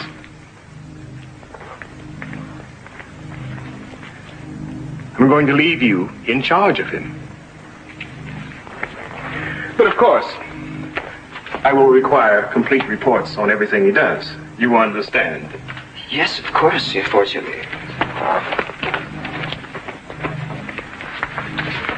So this is the Savage. Well, come in. I'm summoned forth. But you'll get to come and see me, won't you? Is that allowed? Oh, yes, that's allowed here. In fact, required. But come along now. You'll have time for that later. Fare thee well at once. Bernard.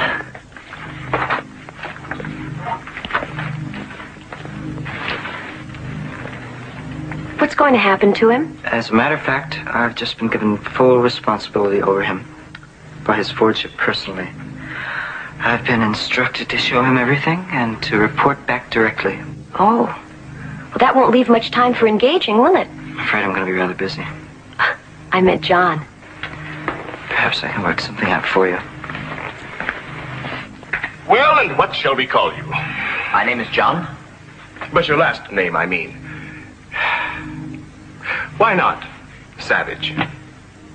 Mr. John Savage, how does that strike you for a name? It boots not. A rose by any other name would smell as sweet. A rose? Oh, yes, of course. You do not have roses here, do you? Oh, I'm sure we do.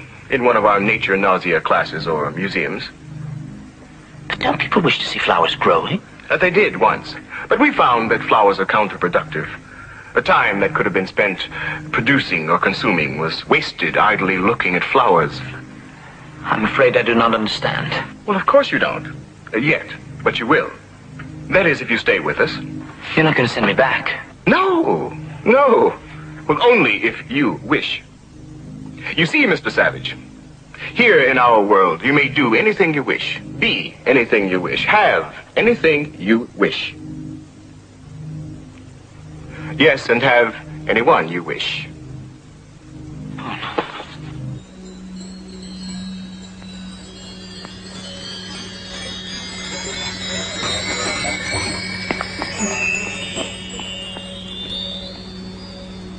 Linda? Linda? No, Mr. Savage, you mustn't disturb her. She's having her joy hour. How do I know she's all right? You can see for yourself. Just look at her. If she is happy, then beasts that reason not and lack all discourse are happy. Linda. Go away. It's John, your son. Go away.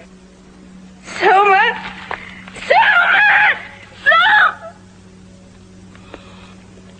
Now see what you've done? You've completely thrown her off her Soma schedule. Oh, I'm very sorry. That is all, Nanny Nurse. I'm Phillips Park Ludens, the chief dispenser. What is it, Mr. Savage? Linda, I want to have her with me. Quite out of the question. But she belongs with me. She's my mother. I will not tolerate that sort of dirty language in my dispensary, Mr. Savage. And if you plan to say any more filthy things like that, I'll simply have to ask you to leave immediately. This way, please. I'm sorry. Forgive me. But I do want to have her with me. I don't think you understand, Mr. Savage. Here we have her on a strict Soma schedule. 2 happiness hours and 1 full joy hour a day. Without proper dispensary supervision, she would immediately Soma coma. And if she didn't get any Soma? Then she would, of course, scream incessantly. Is that what you want? Oh, no. But this Soma, aren't you actually shortening her life by giving her so much? In one sense, yes. But in another, we're actually lengthening it. A megasoma coma is a bit of what the ancients used to call eternity. Eternity? Eternity was in our lips and eyes. You mean that? Not exactly. In any case, Mr. Savage, you can be sure we'll do everything possible for her here. Although, of course, nothing can save her. You don't mean she's dying now? No, not now. But, of course, sooner or later, the megasoma doses will lead to paralysis of the respiratory sector. Her breathing will then cease, and she will die of terminal bliss. I want to be with her. How soon will it happen? It's difficult to say, especially in her case. The first sign is usually a brief reality relapse. Of course, you wouldn't want to see her then. But I would. Very well, Mr. Savage. I'll see that you're contacted.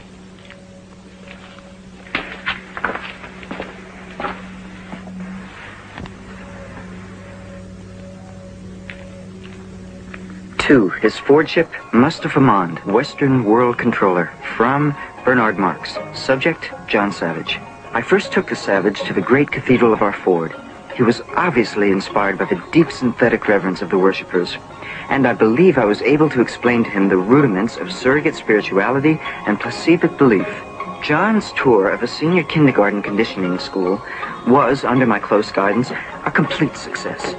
Naturally, I couldn't explain all the educational intricacies such as advanced play math to him, but I believe that with my further help, he may well be able to grasp some of the simpler things such as nature, nausea, reinforcement conditioning. None, why? While the Savage was obviously charmed by the primary erotic play class, it did seem to raise a question in his mind. He asked again, where without mothers, where the children came from. Now, Mr. Savage, I think you'll find this very interesting. After the embryos are bagged, they come along here for initial model selection. At the moment, we're turning out redesigned deltas. Oh, Juliet moved a lot. and on thy sweet lips would my soul be purged. Mr. Savage, come along. I want to show you our all-new and fully improved Bakanowski embryomatic separator. One epsilon unit goes in, and out comes 60 reproductions, absolutely identical to the original in every production detail. Come along. Did you sprinkle on additives or mix them in? I'm sorry. Please, no more questions. We must keep on schedule. Are you engaging anyone tonight? Perhaps. I'll give you a telecall. Thank you. John, hurry. We'll be late for the Ford's Day Synthesis service. What are they doing? These are the Delta workers receiving the daily ration of soma. Like Linda? Yes, not as much, but the same thing. Why? Why? You said they were happy. Well, of course they're happy. Everyone's happy. Then why do they take the soma? Because it's prescribed. 3 after work and 6 on the Ford's Day. Why, Bernard? John, really, you must stop using that word. Hold it! Over here, Mr. Savage. That's enough. We have to go on with our tour for Mr. Savage. No more pictures. But we need a statement from him for the Daily Times. Say one of your funny things, Mr. Savage. Go for a muse of fire that will ascend the brightest heaven of invention. A kingdom for a stage, princes to act, and nobles to behold the swelling scene. It's wonderful. That's just perfect. Should I go on? Say something more, anything at all. That's all. I'm sorry, we must go on with our tour. Now, you can all interview Mr. Savage later on. Right this way, Mr. Savage. I hope that none of that upset him. I mean, I do hope that you won't put anything unfavorable about our operation here in your report. Well, we'll see. We'll see. You can count on me to leave out any minor matters, as long as we understand each other. Oh, we do. We do, Mr. Marks, I assure you. Careful, Mr. Savage, not too close. What is this? Those are heliofusion tubes. You see, we take helium energy from the sun. The sun, up there, hot, hot. Then we pipe it thousands and thousands of feet down there, underground, where it's turned into nuclear fusion energy. Bubble, bubble, fizz, fizz. Then back up comes fusion energy through those tubes. It's really quite simple. Approach, thou beacon to this underglobe. And thou, all-shaking thunder, strike flat the thick rotundity of the world.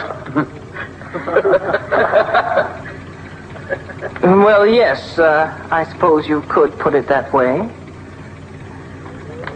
You will put that in your report, won't you? I mean that I explained everything to him.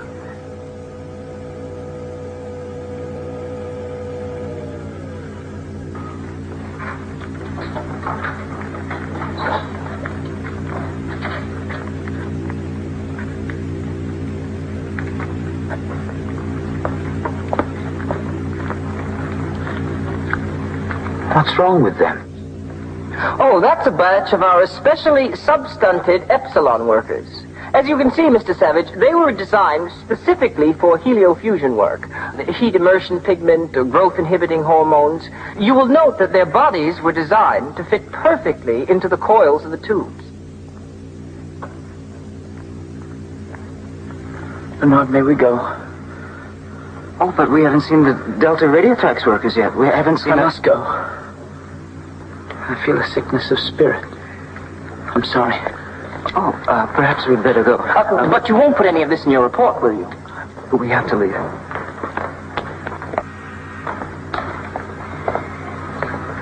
You're behind schedule. Take your elevator down for another batch.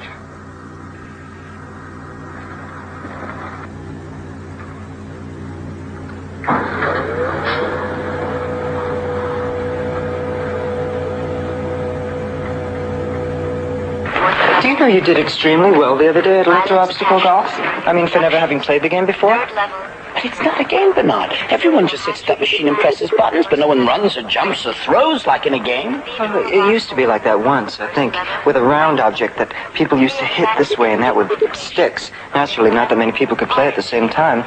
But as soon as they replaced these sticks and round things with machines, then, of course, more people could spend more time consuming more energy. If no one plays, though, Bernard... Why do you call it a game? Because that's what it's called. Central Slumbratorium 2, priority. Very good, sir. First level, pink beam.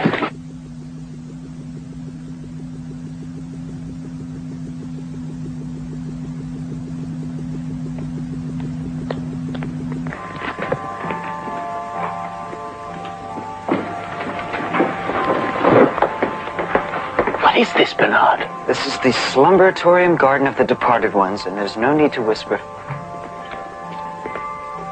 Beautiful, aren't they? Are they truly dead? Oh, yes. Naturally, the departed ones aren't shipped here for formal cosmetic reconstitution until they've passed on. But I can assure you this is exactly the way each one looked in their real life. What killed them? Oh, nothing at all. By taking the correct chemicals, we all stay young till perhaps 80, 90. That's when the metabolic strain causes PPO. That's peaceful passing on. Where is that writer from Creative Cremation? It's all right. You pushed the disposal button. Where did he go? Down to the chemo recovery furnace. The bodies are brought here for cosmetic reconstitution before cremation and final chemo recovery. That way the chemicals that are salvaged from the body are returned to usefulness. Let's go. And the individual goes on being part of the greater society forever. Good. Do you want to play the plop-plop game? Yeah! Well, have you all finished your yum-yum soma candy? Yeah! Since you've all been very, very good on our whole death training picnic, I guess it's time for your reward. Each one gets one plop-plop. Yay! But just one. Go on.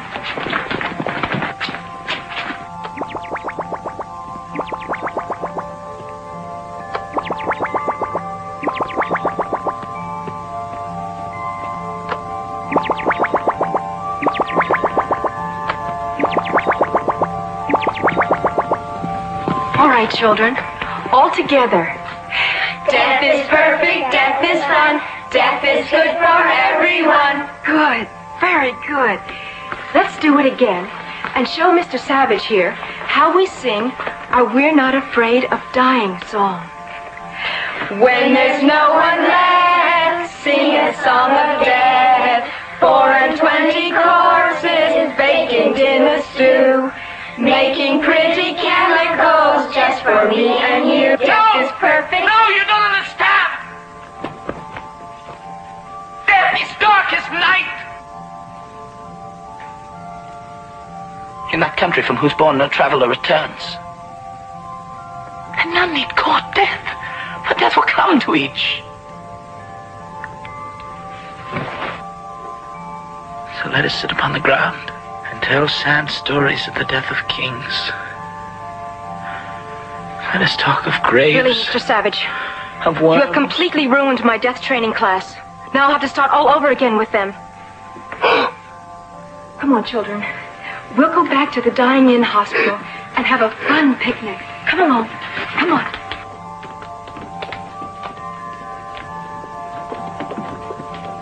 If you ask me, I think you'd better start educating your Savage, Mr. Marks.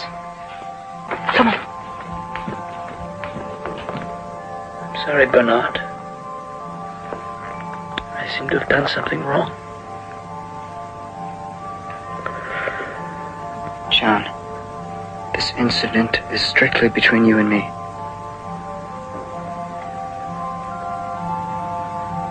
And the Savage then completely disrupted an advanced syntho-philosophy course by asking strange questions of the students.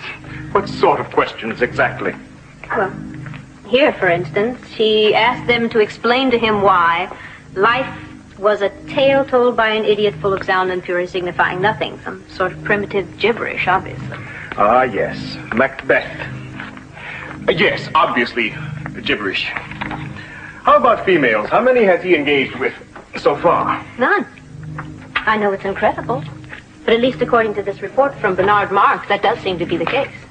And despite several illustrated lectures on morality, he still seems to be attached to his... His mother?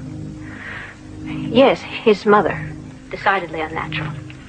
For us, of course, but not for John Savage. Not yet. Well, suppose he contaminates others with this sort of base animalistic attitude. Unnatural is unnatural. Perhaps. But then that is precisely what the experiment is all about. To determine whether or not the Savage can adjust to our higher plane of morality. Of course, if that proves to be impossible, the experiment will have to be terminated. Should I advise Bernard Marks of that? No, I don't think so. After all, Mr. Marks is part of that experiment now, too. I really think I've done wonders with this boy. Of course, you have no idea how difficult this sort of responsibility can be. Tours, interviews, lectures, and of course, our Lordship wants me to report personally about the Savage. Well, I suppose I should be quite impressed with you these days, Bernard. Well, enough about me. Tell me about yourself, Helmholtz. What have you been doing? Just a small piece of my own I've been working on. Maybe you'd like me to show it to you. Oh, I would love for you to show it to me. The only problem is I don't have the time. I'm sorry. You do understand, don't you? Yes, I think I do. You've changed, Bernard. I'm not surprised that you noticed. Everyone has. As a matter of fact, just yesterday, Sigmunda Luce, that's the head of the Human Element Reconditioning Bureau, told me that everyone's been saying that I'm really a new, improved Bernard Marx. What happened to the young man I used to be able to share inner concerns with and questions on the nature of free will? What happened to the young man who so often wondered what it would be like to live free of conditioning? What happened to that, Bernard Marx? It was all computerless nonsense. I've outgrown all that. I really must hurry now if I'm going to make my engagement with Sigmunda. Helmholtz, just a word to the wise from a friend. The sort of things that you were talking about before, inner concerns, free will, I really think you should be more careful. I will.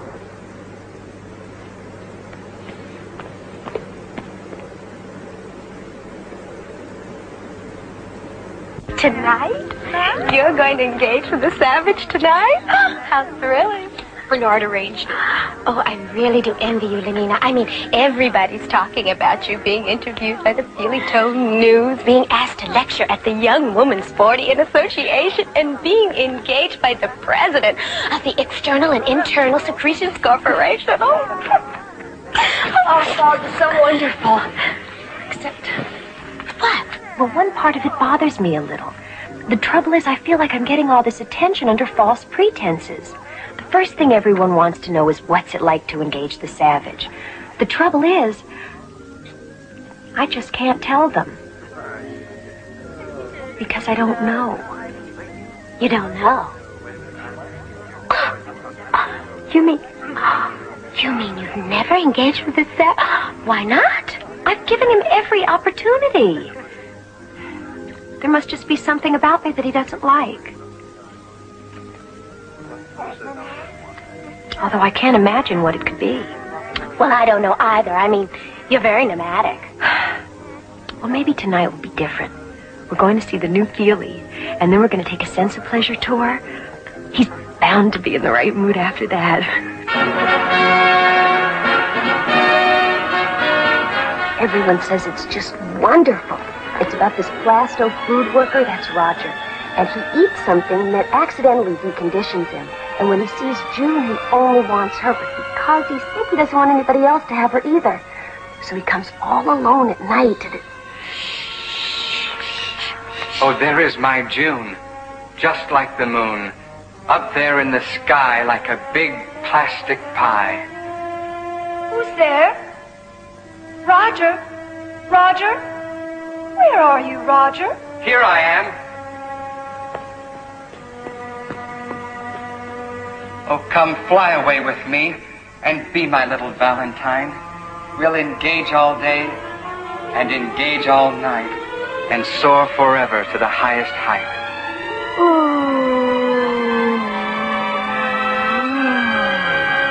What is it? What's wrong?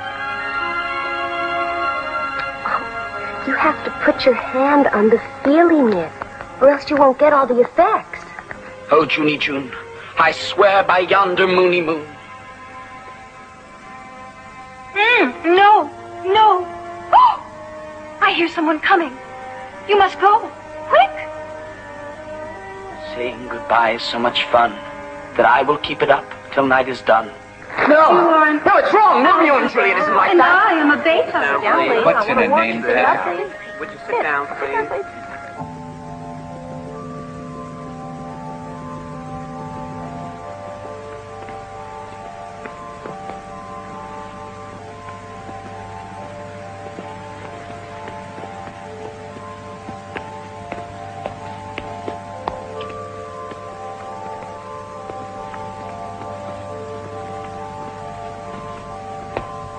Lenina, you shouldn't go to see things like that.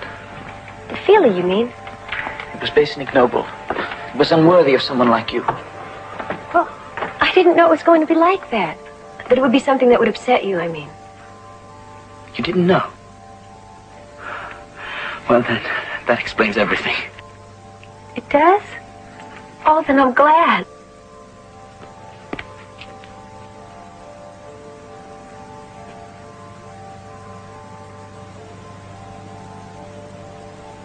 Well, good night. Good night. Aren't you...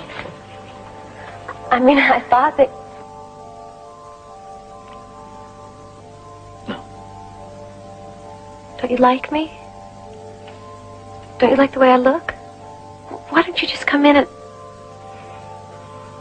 No, I mustn't. Good night.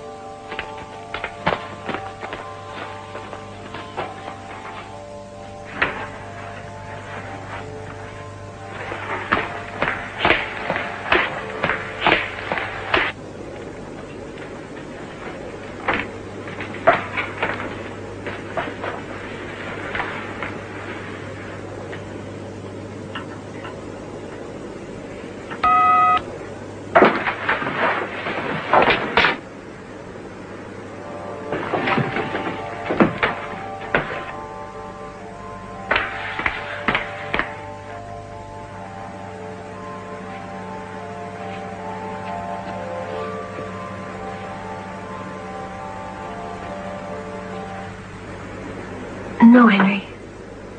But why? I don't know. What do you think? It's fine, I'm sure. Fine. Fine? This has got to be perfect. You don't know who I've got coming here. Look at this. Director of the Institute of Illustrated Mechanics, headmistress of Harvard, head of the Joint Chiefs of Computability, president of the Council of Decantation Control. This is just the beginning. You name them, I've got them. Oh, and Helmholtz, if you would like to come yourself, that's fine. You're more than welcome to. Excuse me for one moment. You realize that my guests are from the top echelon of society. I want the best. High-tone stuff, you mean? Like after the feelie is over? That's fine. What about How I Love That Dear Old Bottle of Mine? Can you play that? Yes, it's programmed for that one, too. That's what I'm talking about. We want things that are sedate. Good, Mr. Mark. Strictly high-class stuff. It's all such a responsibility, but I suppose it is worth it. After this party, I'm sure I'll be invited everywhere. Is that what you want, Bernard? Of course, don't you? I suppose. Or at least I know I used to. Well, I'll put a word in with the right people for you, Helmholtz. You know, since I've been in charge of John, I've met some very influential people. Where is John? Oh, John, he should be out here by now. I better go check on him. You're absolutely sure you won't stay for the party, Helmholtz? I don't think I'd fit in with your guests. I'm sure you know best.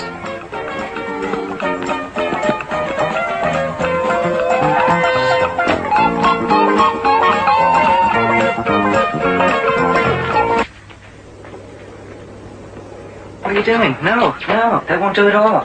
What? What are you wearing? I told you I want you to change back into what you had on when you came from the reservation. Bernard, I need to talk to you about some things. John, my guests are arriving. I need to talk to you about Lenina. No, she would not do it all. Now listen, they're expecting to see the savage. Naturally, they want you to look like a savage. Change.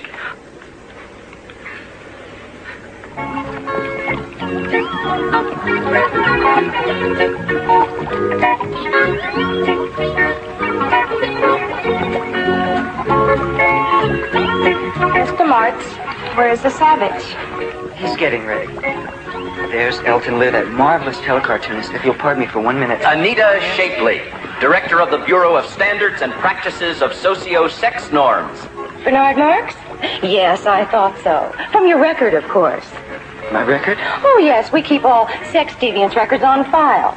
Now, I think it would be best if I saw the savage alone. Naturally, I prefer to conduct my socio-sex examinations in privacy. So if you could just show me to him, Oh, then I couldn't. Couldn't. Perhaps you're forgetting about the file on your deviant perversions, Mr. Marks. Mr. J. Edgar Milhouse, professor of shredology of the Advanced College of Histobunk Rectification Studies. Professor Milhouse, I'm so Who are delighted you? that- I'm your host. I'm Bernard Marx. Well, where is he? Where is the savage? Well, I didn't come here to chit-chat. I want to see him now. Yes, of course, Professor, of course. I'm just on my way to get him at this moment. Her Reverence Archdeaconess Rona DeMille, Director of Orgy-Porgy Services and Disco Worship. Your Reverence, I shall return in one moment.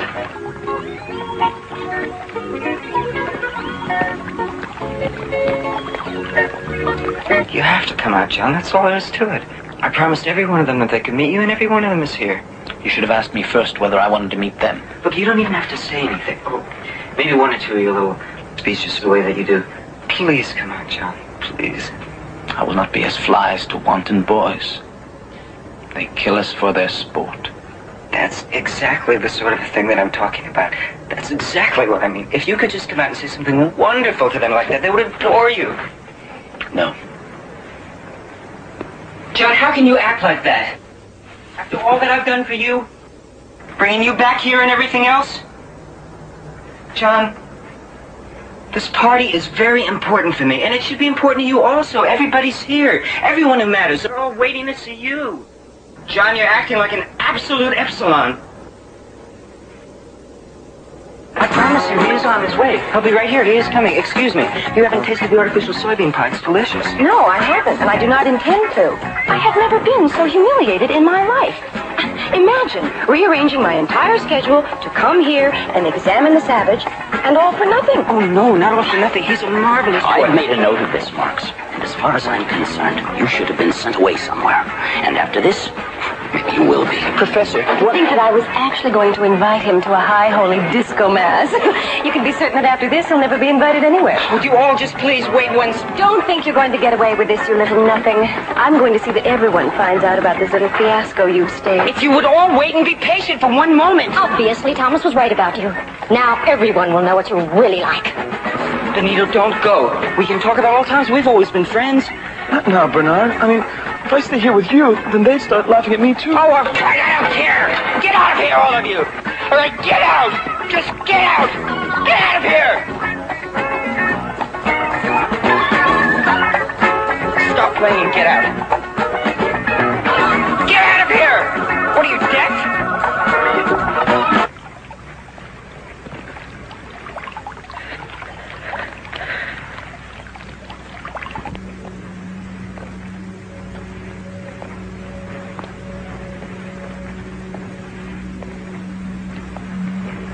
Bernard.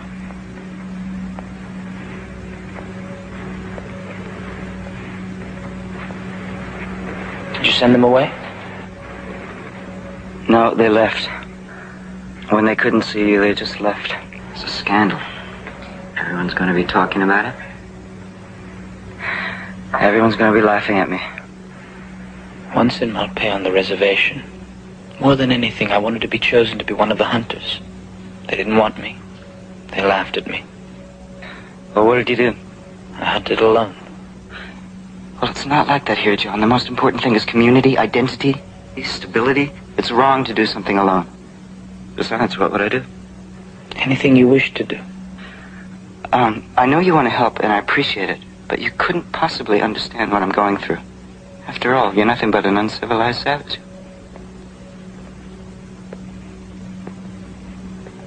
Bernard, everything will be all right again. I don't think so. I think it will be exactly the way it was before. The way you were when I first met you. But that would be very good.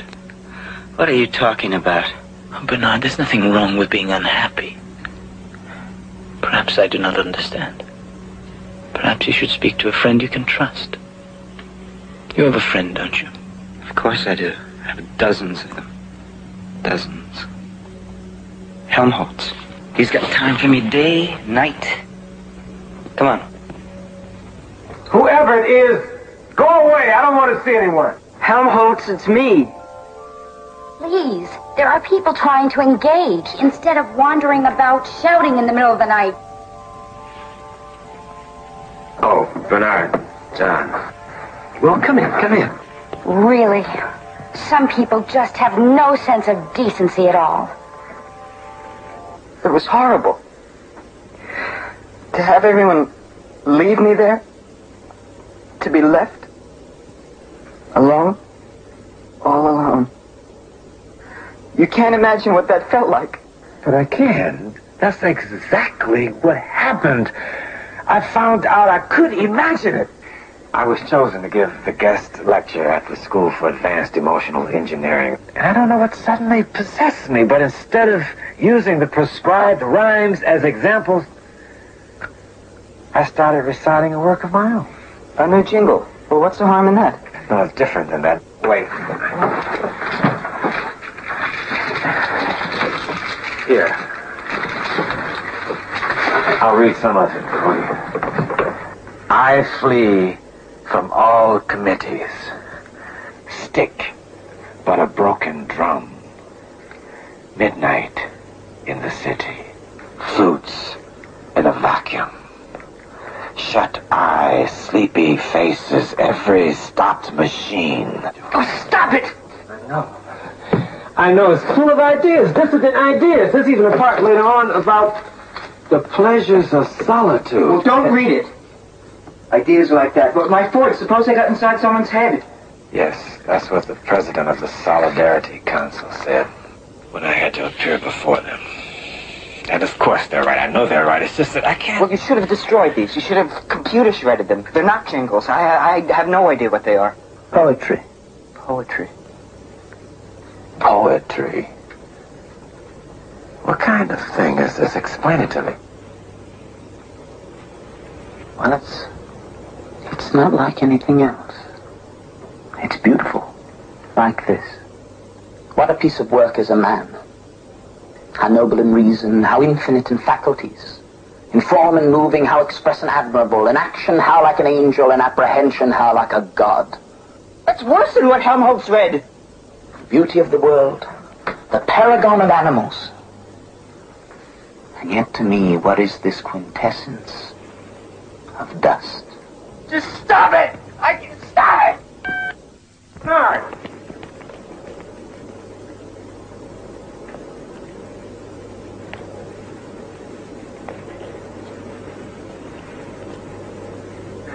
Bernard is right. The words are uncivilized, vulgar, and yet the sound of them, the rhythms. Obviously, whoever wrote them was a first-rate propaganda technician, some primitive jingle writer, I suppose. But the emotions, the ideas, grief, hate. Computer lessons vowing to angels and God. No, it's all too uncivilized and vulgar. If only there was some kind of believable madness and violence and passion that one could write about. But what? What could it be? First of all, I hope that your Lordship understands that I've made every attempt to reform the Savage's thinking. As a matter of fact, the constant contact with the Savage has allowed me to rededicate myself to the ultimate principles of community, identity, stability, so that I can fulfill it. Yes, I'm sure it has, Mr. Marx. I'm sure. But at the moment, I am much more interested in the social and emotional development of the Savage than I am in you. Oh, yes, of course, I'm getting to that. I merely wanted to make sure that your Lordship understood that any maladjustment shown on the part of the Savage is not my fault. Then whose fault is it, Mr. Marx? Well, as a matter of fact, he's been spending a great deal of time with Helmholtz, Watson. They seem to be spending hours together talking of all sorts of aberrational things like grief, passion, love. Not that I let myself be in the least contaminated by what they're saying. But of course you listened to it. Well, yes, of course I have to. It's part of my duty, isn't it? On the other hand, if you feel that I shouldn't... No, not at all. How else would you be able to report to me? Yes, that's what I thought. And of course, it's the only reason I did listen. You say that the savage talks a great deal about passion, and in fact, love. Perhaps his maladjustment has to do with his relations with women. It can't be. He doesn't have any. Relations with women, I mean. Not that I haven't tried my very best to explain that he should engage with as many women as possible, but apparently he's just too primitive to understand about morality. As a matter of fact, he actually seems to think it's wrong to want more than one female. Then there is one particular female he has shown a more than ordinary interest in. Yes, I've made due note of it. I can give you the name. Not that I've observed them myself, but I did hear the savage mention the name to Helmholtz. It's Lenina Disney. Perhaps I could speak to her if you like, warn her of the consequences. No, since she is apparently part of the experiment now, too.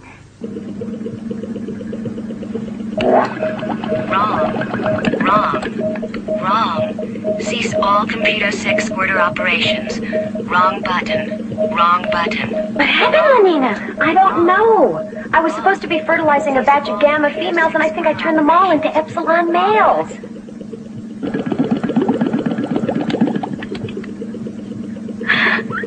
There, you see, it's all right now. And besides, they can always use an extra batch of epsilons. But that's the third mistake I made today. I don't know what's wrong with me. Well, I do. You haven't engaged with a single man in over a week, and you refused to go to the orgy session last night at the YWFA. I suppose everybody's talking about how bad and immoral I am, but I can't help myself. All I want is him, John. But he doesn't want me. Oh, nonsense. I mean, every man wants you. Why wouldn't he? Yes. Why shouldn't he? Oh, Helmholtz. I'm very glad you could come. I need to talk to you. I'm here for you, John.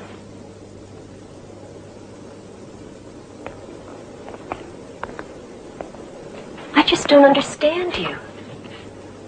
Sometimes I think you want me, and sometimes I think you don't. Don't you like me even a little?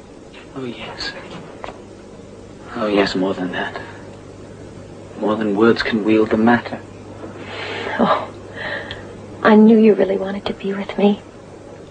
You do, don't you? Nina, I want to be with you always, forever, for all eternity. No, don't say things like that. First you say such nice things to me, and then you talk to me as if I were some awful bad woman. Oh, no. You, so perfect and so peerless, created of every creature's best. But if I'm so perfect, then why haven't you asked for me? Because I'm not worthy of you. In my diligent malpay, I would have brought you the skin of a mountain lion. But here I do not know what it is I should do to prove myself to you. Nina, set me a task, anything. I'll make mountains level and the continent melt itself into the sea. Oh, mistress that I serve, who makes my labors pleasure, if only this. Let me fetch and carry for you. But why? There are machines to do everything. Or at least epsilon semi-morons. Besides, you needn't do anything at all. Just take me. Oh, please, take me. Oh, please, make me quick. I'll set my dial so you can drive me wild.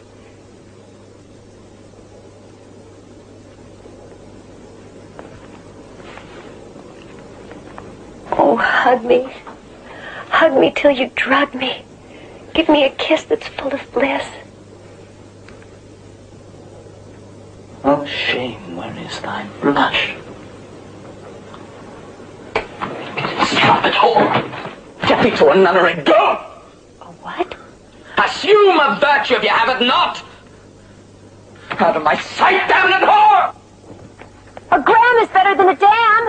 When your nerves go jingle jangle, a song will make you spick and spangle. Fit you nor the soiled horse go to it with a more riotous appetite. Oh, frailty, thy name is woman.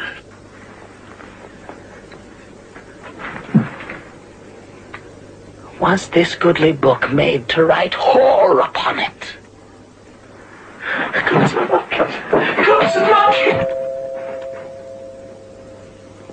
What? Yes? John Savage? Yes, this is John Savage. Linda Lysenko. How serious? Approaching terminal bliss. Before you're dying in hospital. I'll be there right away.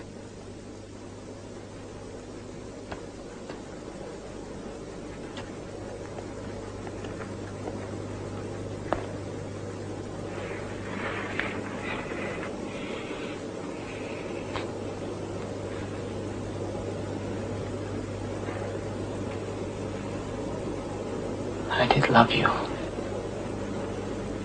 Once. Love is madness. John?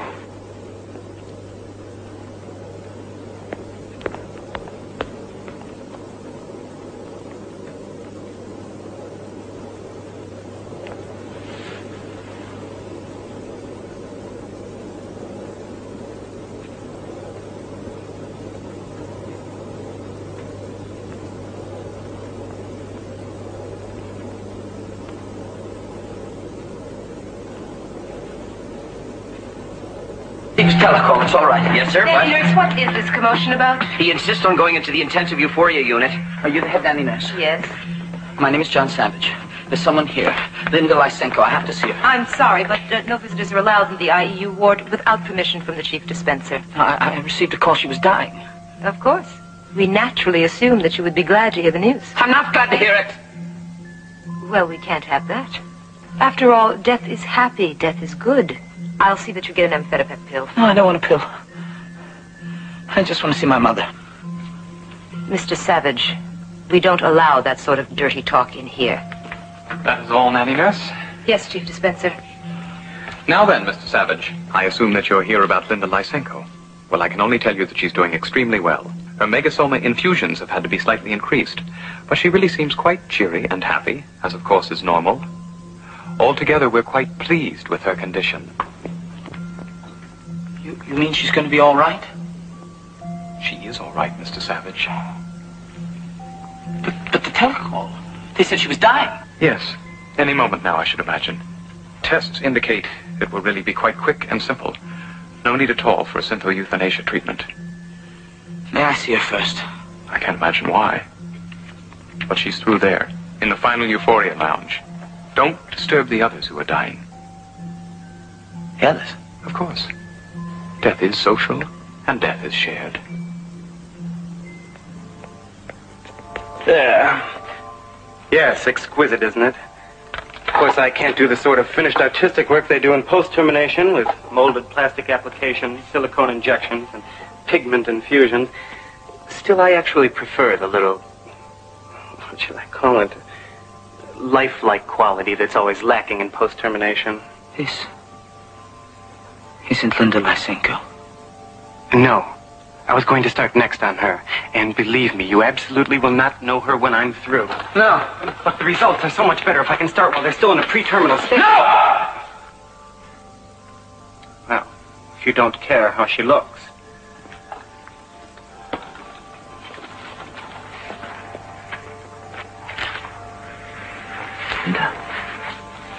Linda.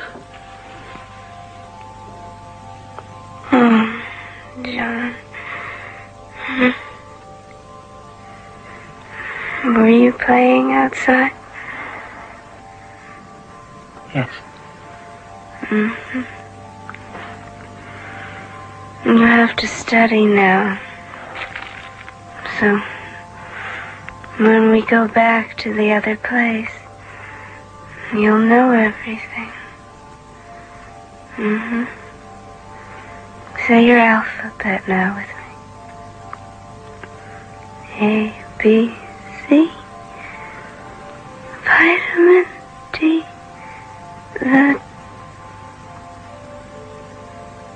I forgot. What is it? I've forgotten.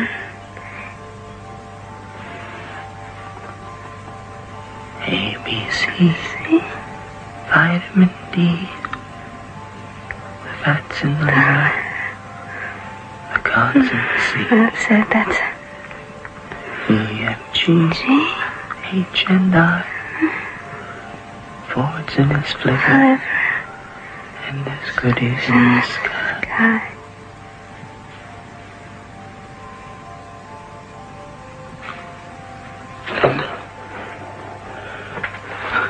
Linda. John? Is that you? Yes. Don't go away again. I won't.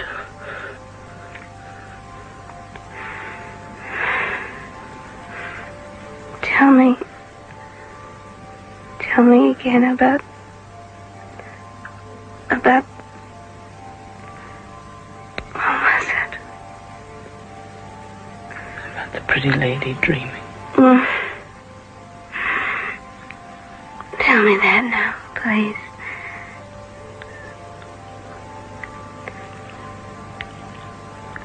But now sleep. Sleep and see what visions I have seen. What towers cloud capped, and men that like angels fly. Thither shall we go, you and I, in some perfection. Now, children, everyone will get his turn, and the one who does the best will get an extra Soma cream treat. Yay! You don't mind if my class plays a little, do you? Oh, no, not at all. That's part of the fun of my job. Good. Everybody ready? Yeah. Get set. Go!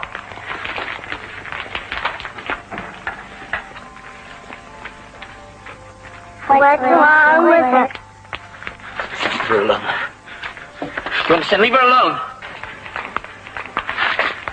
And get them out of here, you understand? Get them out of here! Certainly not, Mr. Savage. You should know by now that this is a prescribed death training class. How dare you interfere with the children's death conditioning? Get them out of here! Come along, children. Come along. We'll go play somewhere else. Come along. We'll have a nice game of Hunt the Zipper, and then we'll go to the crematorium, and we'll have lots more fun. Really? No. It's John, Mother. It's John, your son. John. Hold me. I feel so...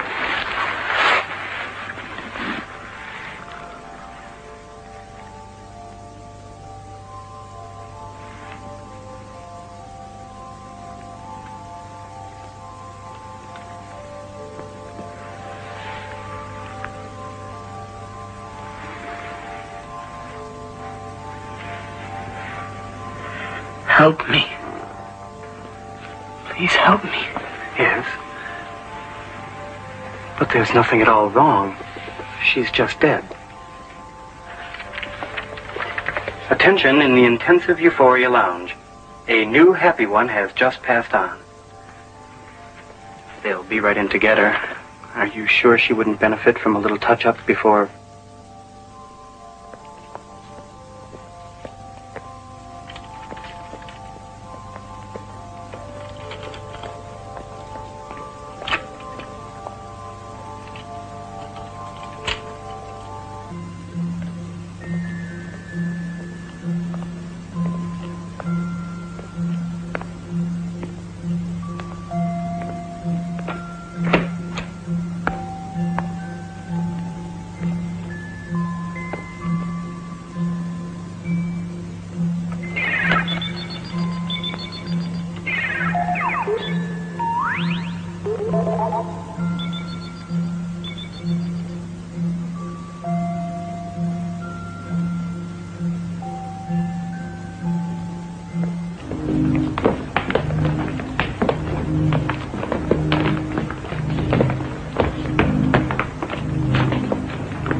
form yourselves into lines for Soma distribution. Thank you. Please form yourselves into lines for Soma distribution. Thank you. Please form yourselves. How many goodly creatures there are here. How beauteous mankind Form is. yourselves into lines for Soma distribution. Thank you. Oh, brave new world. In line, everybody. That's it, everyone. In line. This Soma is bad. It's poison. It hurts you. Please don't do that, take Mr. any. Savage. Soma makes you into slaves. It robs you of everything magical and special within you. Mr. Savage, please don't do that. You can never be free until you're free of Soma. Everyone be calm. There is an ample supply of Soma, enough for everyone. I'm not going to let you take any more. Now listen to me. Listen to me. Don't you want to feel alive? Don't you want to feel free? Don't you want to feel the blood coursing in your veins? Mr. Savage, don't do that.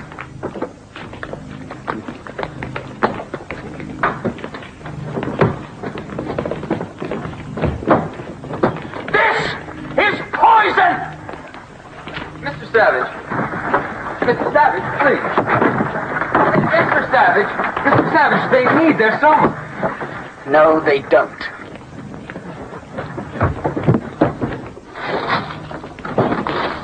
Emergency. Heliofusion plant number 3. Send solidarity forces immediately.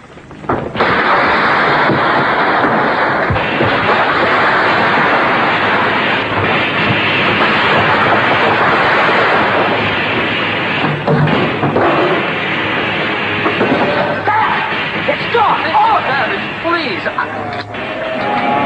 Time to live. Time to be human beings. Time to feel how you can be alive!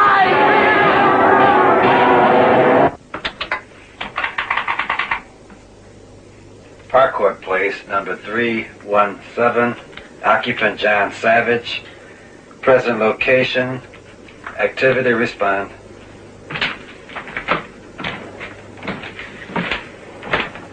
Mr. Savage. What I'm finding out now. Soma Distribution Center Heliothrax Energy Plant. Activity inciting riot. Oh, my Ford, they're going to think that this is my fault. Where are you going? To help John.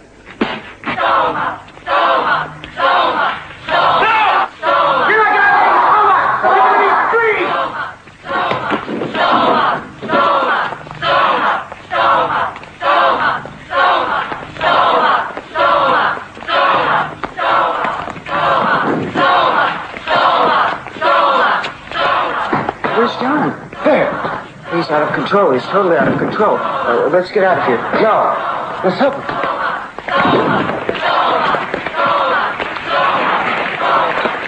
There, stop them. It's all right now. We'll take care of everything. Ready to spray them with Soma vapor. Cover them with anesthetic hypobeam. Bring up the Synthel Muzak speaker.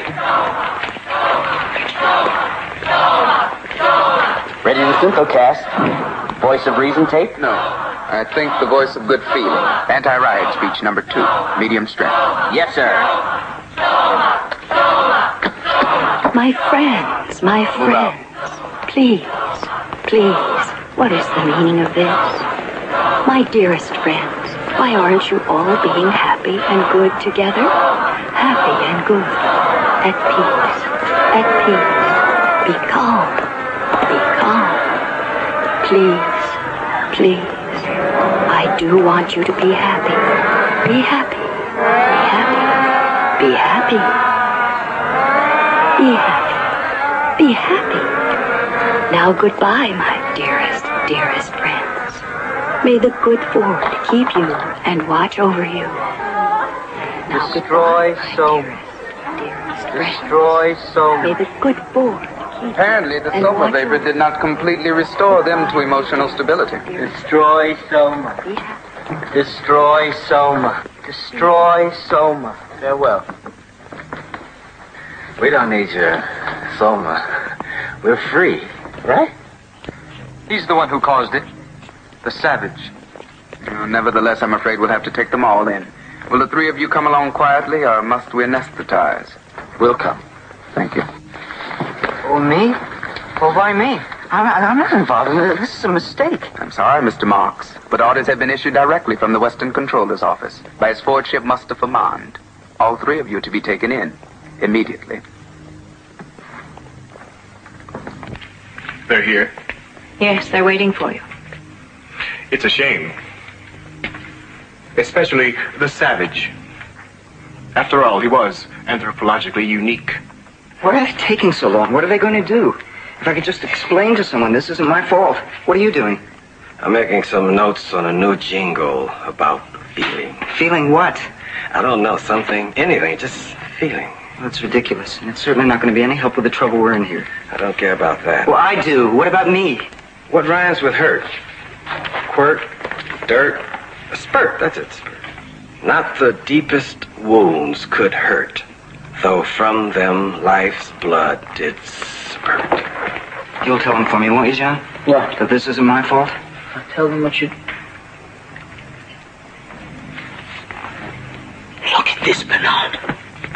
It's an antique. They call it a book. No. It's Shakespeare. Looks like a book to me.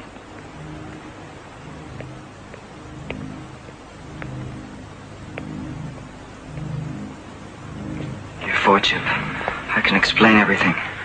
It was a mistake. We didn't mean it. I did. I meant to do just what I did, and I'm not sorry. Well, I want your Fordship to know that I'm sorry. I'm deeply, deeply sorry for everything that I've done wrong, whatever it is. Yes, Mr. Marks. And what about you, Mr. Savage? Any apologies from you? No. Apparently, you don't like our civilization at all, do you? No. Then you find nothing in our way of life to your liking. Nothing at all? The music. That sometimes is pleasant. Oh, yes. If music be the food of love... Enough of that. You've read Shakespeare? Oh, yes. And others. Music hath charms to soothe the savage beast. You see, Mr. Savage, my special conditioning has allowed for all this, even though it's prohibited to everyone else. For those of us who must ultimately guide others to do what is right, it is imperative to understand the lure of what is wrong. And of course, it is a lure, isn't it? Yes. No. I hated every moment of it. Well, unfortunately, whatever the motivations, your actions have caused problems. Definite problems. But then there's a quite simple way of removing them. What is that? By removing both of you, of course. No. You will have to be removed to some other place so that the possibility of the contamination spreading will be removed with you. You mean you're going to send us away to some free island like Iceland? I don't deserve a fate like that, your Fordship. No, Mr. Marks. Nothing like that. You and Mr. Watson will be allowed to choose among any of the free islands to live on. Tahiti, Jamaica, Hawaii. And of course, you will be allowed absolute and complete freedom to do anything you want. Read anything you want. Even think anything you want. That's wonderful. No, it's perfect. That's all I want, to be free to write anything I want. And not just jingles, but something more, something different. But not somewhere like Tahiti. No, that would be too easy, too pleasant, too much like the life here. Isn't there somewhere else that's harsher, colder, less perfect? Oh, yes. There's a free island to meet every dissonant taste. Lapland, Greenland, Antarctica, the Falklands. Of course, we don't have many calls for those. And life on them can be a bit bleak and lonely. Wonderful. That's perfect. That's exactly what I want. Something cold and harsh and bleak. Then I know I'll be able to write something different. I'm ready to go. The sooner the better. Well, fine. You can arrange everything with the Extended Vacation Bureau. Just tell my assistant, Mawina Krups. Thank you, your Fordship. Thank you.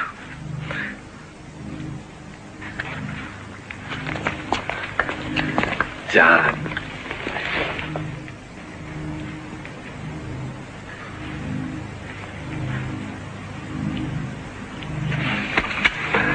But we'll talk before I go. May I read your poetry? Yes.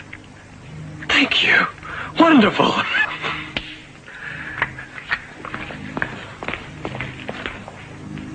Bernard, coming? Have you gone insane? I can't go somewhere like Lapland or Antarctica. I don't have to go someplace like that, do I, Your Fortune? No, of course not, Mr. Marks. I think you'd much prefer somewhere like Tahiti. Tahiti? Yes. A pleasant climate, no work, charmingly pneumatic females. Females? Yes. As many or as few as you desire, but study the brochures, Mr. Marks. I'm sure you'll find the right thing just for you. May I have one moment? John, I'm off to Tahiti, and, I just want to say that I wish you all the best. Thank you. I hope you find what you want. Tahiti.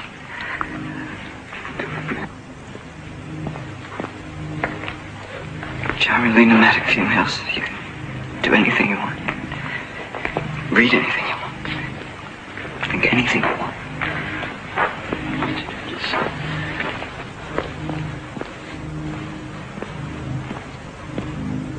What about me? Yes, what about you, Mr. Savage? You pose a much more difficult problem. Unfortunately, your dissidence is so ingrained, so much a part of you, that it might even be socially dangerous to send you to the free islands. And of course, it would be impossible now to send you back to the primitive reservation after your exposure to civilization. And, on the other hand, you have made it quite clear that you can't be allowed to openly wander about as part of our society. I don't want to be part of your society. I want to be alone. I think it best to find some isolated place where I can be completely and totally by myself. Yes, that may just be the answer. Thank you. And for your sake, I hope it is. Yes, we'll try it for a while, Mr. Savage. I'll make all the arrangements for you.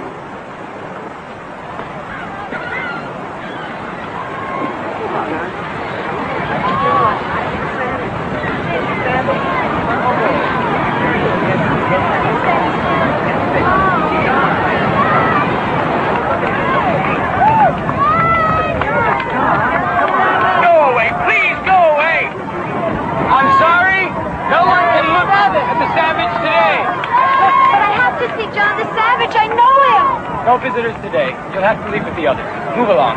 But... You'll have to leave with the others. Please, move along. Move along, please.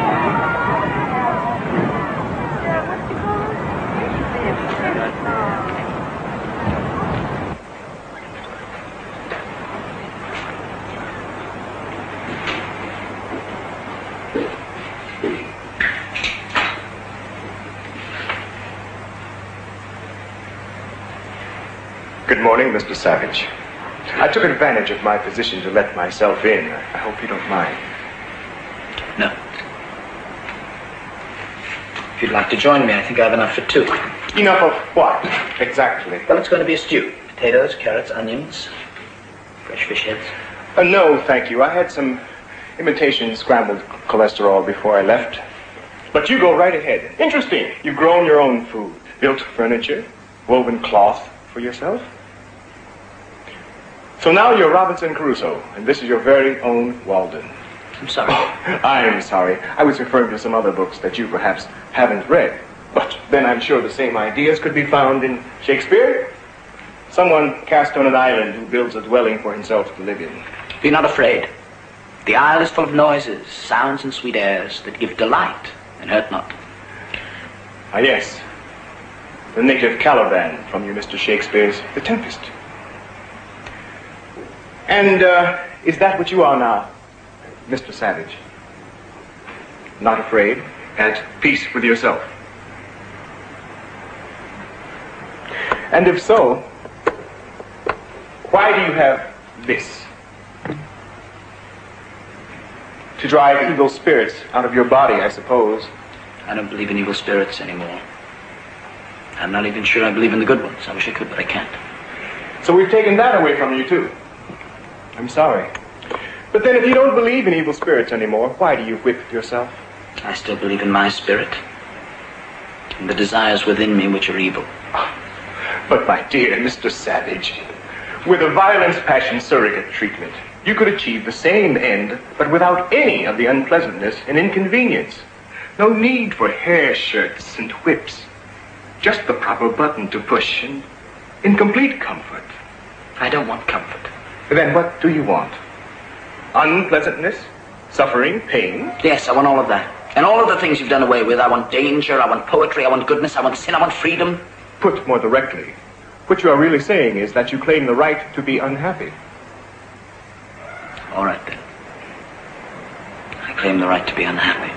But that also means the right to be sick, to be crippled, to be insane, the right to grow old and ugly and wrinkled, the right to protect yourself from violence, the right to kill or be killed, the right to have too little to eat. And the right to hope, to love.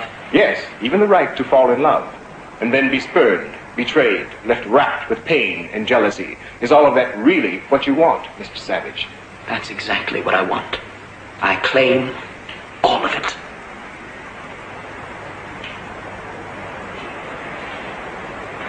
You're welcome.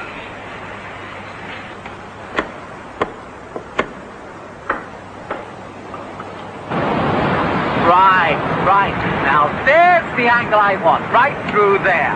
Now remember, I want the Feely camera following him at all times. Now, DB? No. Wait till the Savage comes outside. I'll tell you when. I'm sorry, visitors aren't allowed here any longer. Who's in charge here? I am, officer. The name is Darwin Bonaparte, and I happen to be a Feely film director. And this is a Darwin Bonaparte Feely film conceived, produced, and of course, auteured by Darwin Bonaparte. Who gave you permission to do this? The Western World Controller, His Lordship Mustafa Mon. Oh, that's different. I'm afraid you're in the way there. If you don't mind, I don't like distractions when I'm creating. There he is! Cameras? Ready when you are, DB.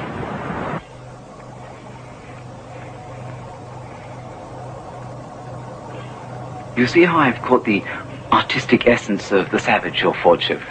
A lone outcast surrounded by the uncivilized forces of nature. Yes, I do see. It's quite beautiful. Alluring, in fact. But I assume you wouldn't want it to be too persuasive. Right. Exactly what I thought, too. Of course, this is just a rough cut. Naturally, I plan to get rid of all the alluring parts. You'll see, once it's edited, speeding up, slowing down, changing words. The Savage will be a charming comic figure. Charming? I thought you meant to say something else. Pathetic. Primitive? Ridiculous, yes. That's exactly the word I was looking for. Yes. When I finish, the Savage will be completely ridiculous. The Since You Feely Corporation presents a new Feely film by Darwin Bonaparte. A farcical comedy produced, conceived, and auteured by Darwin Bonaparte. Simple Simon Savage.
I think we're going to need some more guards. They're all bottled on their holiday ration of amphetamine.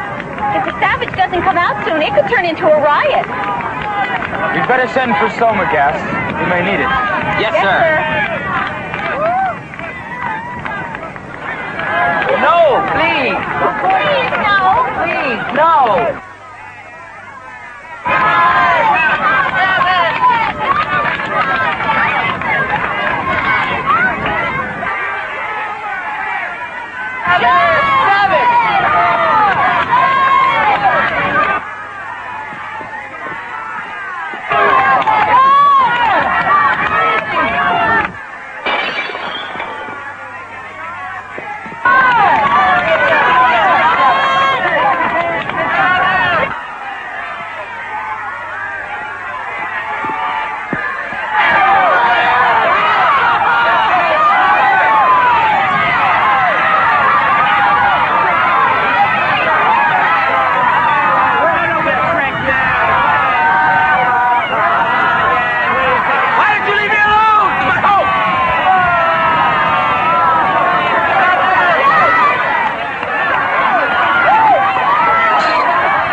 understand.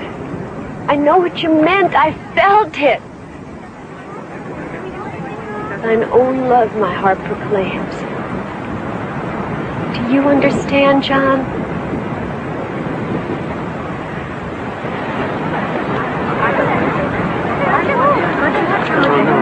Oh, look at it. Look at it.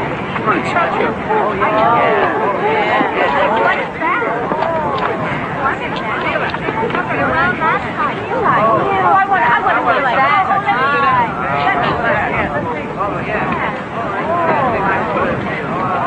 Bring up the soma again.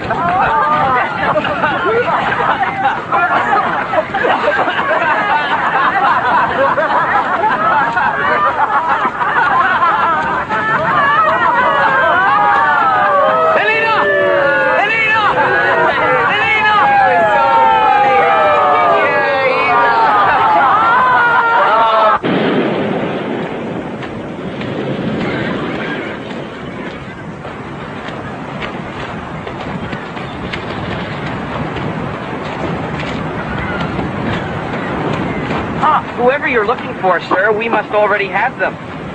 I must find her. Perhaps so. She's over at the collection station. No, she's here. She's waiting for me.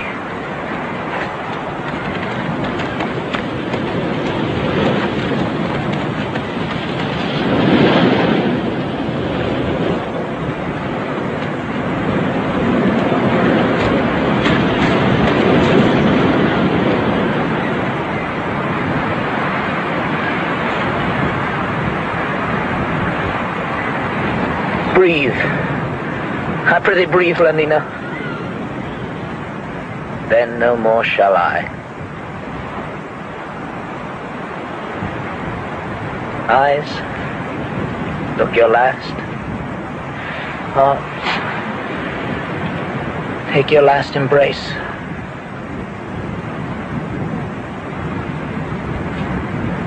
And lips, oh you the doors of breath, seal with a righteous kiss a dateless bargain to engrossing death.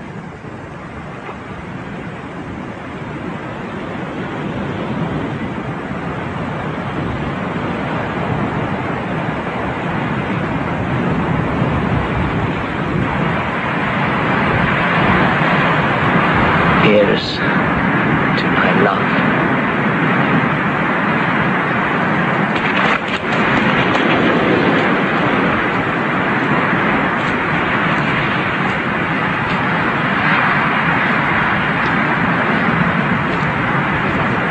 Any termination casualty, Sergeant? No, sir. But there was one case of a complete derangement.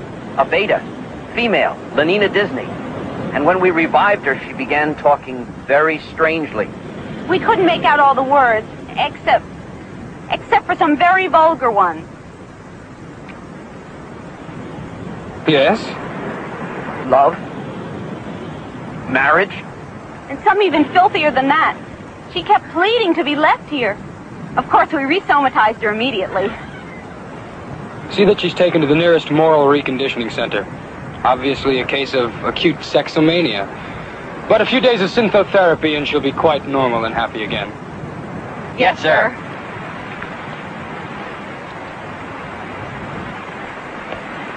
Mr. Savage? Mr. Savage?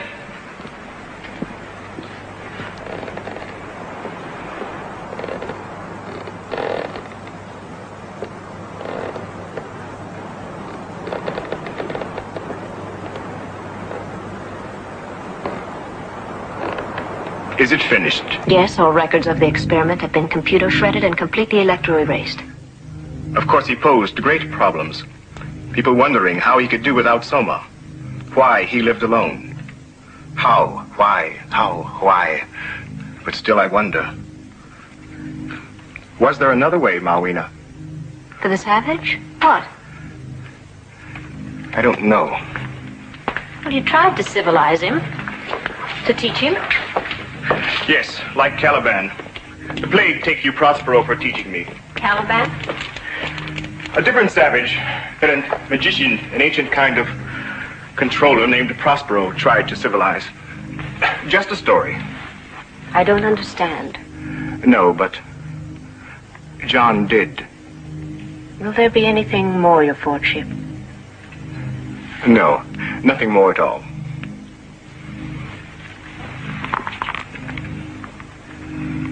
The cloud-capped towers, the gorgeous palaces, the solemn temples, the great globe itself shall dissolve, and like this insubstantial pageant faded, leave not a rack behind.